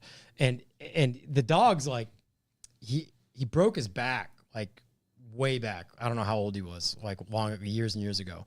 And Kayla had to like put him through like he couldn't walk. He was like paralyzed. Yeah. Couldn't walk at all.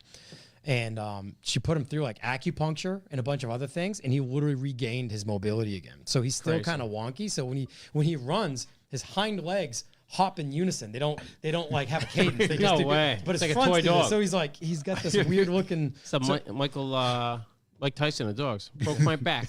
Spinal. So he's Spinal. he's in a lot of the episodes. Yeah. When he comes outside, he's like the foreman. He's checking in on everything, Just making everything's sure. done.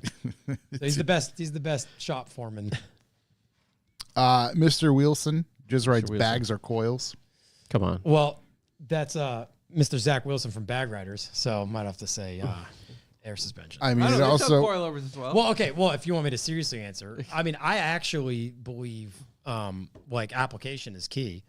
You know, for sure. Like for I'm sure. not a bag. Like I was a static warrior back in the day, but it was secretly because So I was much too so- poor for airbags. So much so, Zach D is texting me. Static dad. He just says, "Is he still there? We want Static Dad back. Tell him to get back to his core. Listen, where is it? I want to support him and bust his balls about being a hardcore Static Dad." There you go. So yeah, Yeah. I mean, the Volkswagen, you remember that thing. I mean, I ran brake and fuel lines inside the car because it just dragged on the ground at all times. But like, yeah, I was always into like the Japanese VIP, you know, lowest you can go static. I liked that. But also when I got my 1960 Mercedes, you can't. it just made right. Yeah, you it's don't like- want to be it's an smashing that elegant- thing off yeah, the it's- ground. Yeah, Nor does it look good doing that. Yeah. You know? So I grew into, you know, once I had the money for air suspension, you know, back in the day, it was like bags for groceries, but it's Yeah, like, yeah. I'm too poor for air suspension. Is what that really means. I remember the coilovers are for poor people stickers. yeah, yeah, I think Phil Doobie remember Phil? yeah. Phil, best dude ever. He had one on like a car that he had custom coilovers in. It was like that Quantum he had or something. That's awesome. Because it was on coilovers. That's awesome. IACCY, IAC 1432. What is one type of skate park obstacle you had the most fun on and why? Ledge, bump, etc. Wedge hip. A wedge hip. Yep. It's a 90-degree Yep. bank to bank. 270 truck drivers, downside tail whips, 270 foot jam tail whips. Like a 90-degree wedge hip. To like if I rolled up to a skate park I'd never been to before and I'd driven like hours to it or something like that, seeing a wedge hip there was like, this is gonna be a good session. We're home. It's Yeah. worth my time. Yeah, wedge hip was like my favorite thing because a downside tail whip where you kick the bike down into the spine of the ramp Yep. rather than go topside is the coolest looking and feeling trick in the world. Big shouts to Taj Mahal. Best to ever do it. He's half the reason. Well, now front footed downside whip. Yeah. So he was like goofy footed with them. Yep. But his last clip in Etnies Forward on Yep. that crazy wedge hip in the ditch is the reason why I love wedge hips. Yep. That's awesome. And the wall ride to downside whip in that clip too, in that part in Etnies Forward. Yeah. There's a wall ride to downside whip. Yep. We could talk about BMX all night long. Yeah, dude. BMX, food, and cars. Yep. Let's do last couple here. Johnny Rollhard. Johnny What's the Rollhard. best car buying experience you've had? And yes, it was the Lada. So Johnny Smith from Roll Hard. Long story short, I've told the story on this podcast before. I was in England, and it was a few days before driving to Worthersea, 2018. We drove from England to South Austria for Worthersea. And a few days before we did that, we were just hanging out at night, and Johnny was there, and we were talking about Eastern Bloc cars. And I told him how I always wanted a pre-export Lada, like an actual Zhiguli, like before they were available in Western Europe, like behind the Iron Curtain, Russian instrumentation, Russian lettering on everything, like pre-export Lada. We're like, can you find those in England? I'm like, yeah, like because you can drive there from here. So yeah, you can probably find them. So I went on Car and Classic UK, which is their version of Craigslist, and found the red one that I ultimately bought. And Johnny, the next day, drove me 3 hours to go look at it. Yeah. And bought it. So that's why he said And that. that's- yeah. And yes, it was the Lada because I was in a foreign country, about to drive through many foreign countries, and I spent money that I certainly should not have spent. Yeah. Well, ultimately, it all worked out. Yeah, yeah. But in the moment that I PayPal'd this Russian man, friends and family, notably, Always. and shook his hand and left, and he kept the car and the keys, and I headed for the Eurotunnel in Dover. I was Yeah. like, I don't know what A I'm bit doing, but I feel questionable. alive. Where did that? I am awake. I'm vibrating right now. Yeah, this is living.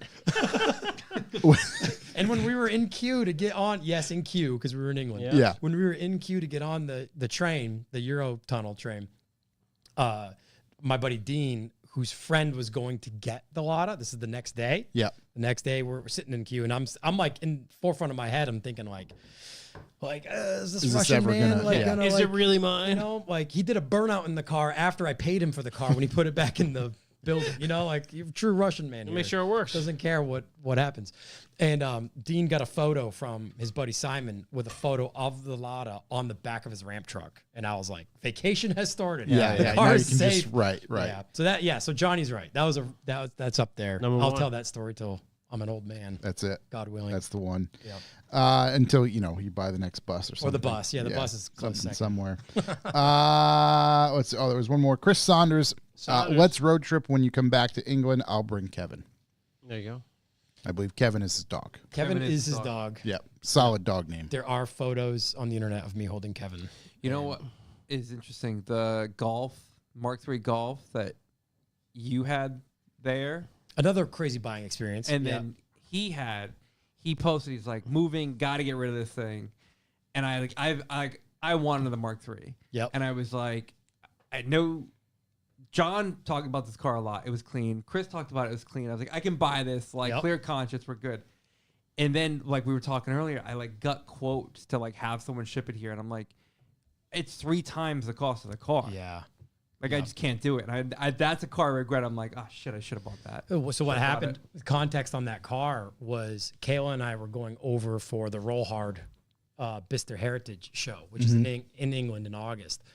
And I thought, well, it'd be cool to buy a car over there. Yeah. Something in my lane, like something cheap and German, something that like wouldn't break the bank, to just have to drive while we're over there. And then maybe ship it home or maybe sell it while we're over there and have it pay for the trip. So I went on Facebook Marketplace in England. I selected areas around where I knew people. Yeah, so I could mark, hey. Super smart. So I looked in like the Bristol area, Wales, like Wales, Bristol, England area, and found a 93 Mark III 4-door, 5-door Golf. Yeah. True Euro spec, carbureted 13-inch steel wheels, drum brakes, carbureted Mark III. It was Crazy, real, right? like poverty spec. But like 20 or 30,000 original miles on it. I can't remember. It was low. That's why I Dumb was like, low. I was like, this Dumb is cool. low. I got to get this. And red with a cloth interior, right-hand drive, English market car. For me, that's still cool. I Yeah, still like yeah. right-hand drive cars, even though there's so many here now. And I had my buddy Steve Paris go. It turns out the car was 2 miles down the street from my buddy Steve's unit from his shop. Yeah.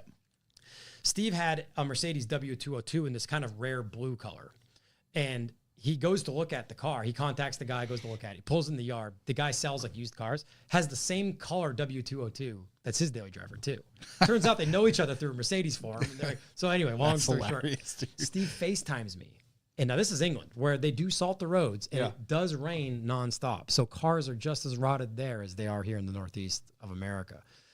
And so I expected the undercarriage of this car to be crazy rotted, even though some of the photos showed like the sills were good or whatever. Steve FaceTimes me and he goes, brother, if you don't buy this car, I'm going to buy it. There's not a rust blister anywhere on this car. And I don't know why. But the mileage reflects it sitting in someone's garage or unit all these years. And the guy wanted like $1,200 for the car. Like dumb, crazy, cheap money. So I think it was 1,200 quid, 1,100 quid, something like that. It was like 1,400 bucks. So I was like, yeah, I'll take it. So Steve bought it. We made a bunch of phone calls and figured out how to get it insured in my name and legal to drive in England while I was there.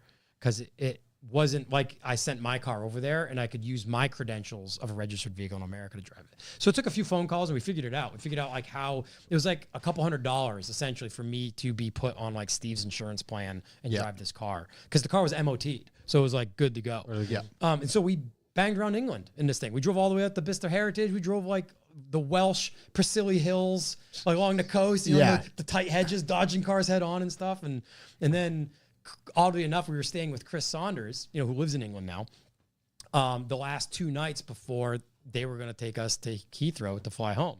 So while we were spending a few days before we got to Chris was like, what are you going to do with that car? And I was like, I thought I wanted to ship it home and like do a build on the thing or something. But honestly, I'd probably just sell it here.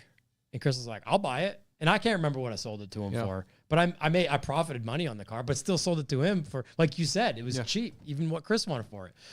And so I ended up like selling it to, like, I didn't have to deliver it anywhere. We drove to Chris's place where we stayed and slept. Yeah, congratulations. You just left the keys behind. He gave me some money and we flew home. Yeah, it worked out it was perfect. done. Right. I tell these stories. It's funny because like when you talk to someone who's never traveled overseas or like, it's crazy to them that anything like that is possible. I was just going to say, right. It all in their mind seem so difficult and, Right. and not possible. Well, and like any of you guys that travel a lot, it's like it's easy. The automotive community makes the world so small. Yeah. You know, and something like that's so easy to do. The second there's a little bit of a familiarity, link, or something somebody can agree upon, that's like the door's open immediately. Yeah. It makes traveling and like, I don't know, it makes traveling like so like spontaneous. you know, in a way, because you're like, you might have a friend hit you up, be like, oh, like, just come stay with me for a day, and you go over there, and then something crazy happens. Just turns into it's pretty cool. Next thing you know, you're eating $28 Polish meals. Yeah, exactly. Or in driving across Europe in an old Opel that no one knows the state of. in 100-degree heat, it was a heat wave, no AC. It was crazy. Yeah, I think that does it for this episode. It was a great catch up. Yeah, it was awesome. good to catch up, and I look you having forward me. to seeing everything kind of develop this year. Obviously, want to see what happens with the bus. I mean, with all the stuff, and I'm sure you're going to get a call, 2 weeks from now about some random 60s vehicle that's in a lot somewhere, yeah. and you can acquire. There are like messages, like the. Oh yeah, I'm sure. I get the Facebook Marketplace links, Oh yeah. but that's how I found the 1000 SP. Yeah, Yeah, a friend was like, "You should put this on a Beetle pan," and I was like, "You darn tootin'." And I was like, "Yeah, sure will." you ain't wrong. But I appreciate you guys having me. Yeah, Yeah, no, man, great it's catching up. been great to catch up. Is there anybody you want to shout out, real quick? I know you're working with a couple, different sponsors, things like that, and just to That's put a it out good. there. That's a good reminder plug because I was gonna say my dad because Yeah. Of course. the man. Dad's a big sponsor, right? Yeah. And Kayla for going on all of these crazy adventures with me. Yeah.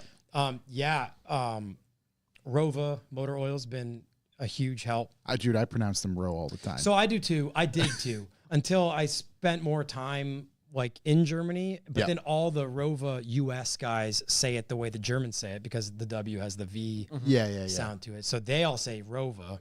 It is Row. I said Row forever. Yeah. I've I'm just an uninformed American. I've assimilated into the Rova pronunciation. Bag Riders has helped out.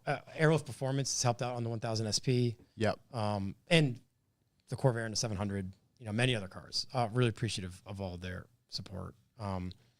Woodward Fab just outfitted my shop with metalworking tooling that I never would have been able to afford. So I really, really humbled by some of these companies that, see any sort of value in like what I do. I don't know. It's like, it's weird. It's like kind of emotional. It's weird. I don't know what I'm doing. I'm not a professional. I'm a hobbyist.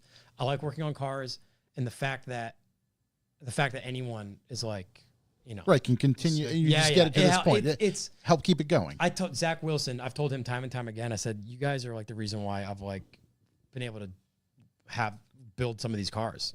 Otherwise I wouldn't have. So, and Fluid Film has helped in a big way. Recently, right? You got a bunch of stuff, and Fluid Film's come on board. I mean, it makes sense coming back to New Hampshire. It's been an obvious, because what's really cool is these companies that, like, I really do need to thank, especially on a platform like yours, to like thank these guys for, helping me be able to somehow keep the ship afloat. Yeah. It's not easy. No, and that's between yourself, even with Jimmy and other people we know and watch. It's like, it's a lot more work than what you see just in a 25-minute video, for one. Yeah. And two, it's like you have to think so far ahead, and shit happens. So you got to, all right, what am I going to do for this week or whatever it might be? So the workload is unbelievable until you can if you finally break through to the point where you can afford to pay someone to help film and edit. Yeah. I'm editing on my computer every night, all night, like all the time. And it's like, it's like not, it's, I don't know. You gotta love what you do. Right. Otherwise it's not worth it. And then if you get lucky, things, work out. But Fluid Film, it's what I was going to say about these people that have been helping out is they remind me of the companies I was blessed enough to ride for when I rode BMX, because I always somehow got involved with rider-owned companies who were family-orientated and cared about you as a person and not whether or not you were finishing top 3 at a contest. It's just right. You know what I mean? Right. And I carry those relationships to this day. Chad DeGroot texted me on my birthday and said, "Happy birthday, Bubs." Yep. Like, Chad DeGroot was one of my favorite riders ever. you know, but we became friends because he was, you know, riding for his company was like very family orientated. And these companies have not been like you need a read through here and Right, yeah. Let me get on. Hey, I need a 30-second reel. Or they're literally like, do what you do. Yep. Organically use our stuff because we know you're going to use it anyway, and just be you. Yeah. And I'm like this, like, yeah. So I'm really grateful to because I don't deserve it. I don't think so. No, like, don't. Okay, I'm not selling myself short, but it's like I'm very real with like what I do. There's no like I don't think that I'm reinventing a wheel. Right, you're just, you know. You would be, you were buying weird shit and doing this stuff before you had the YouTube channel. You were like, again, it was there, and now you're playing to your strengths. Trying to, yeah. So I appreciate even you guys like wanting to sit down and hang out. Yeah, no, for sure. And a long time. I'm glad you're only a couple hours away, so we can get up there, maybe shoot some photos, video, whatever, and obviously run into you more frequently. So look forward to it. So big shouts to John. Thank you very much. Go check out his channel on YouTube. Subscribe. All of that good stuff. We'll hit you with all the stats and all that good stuff next week.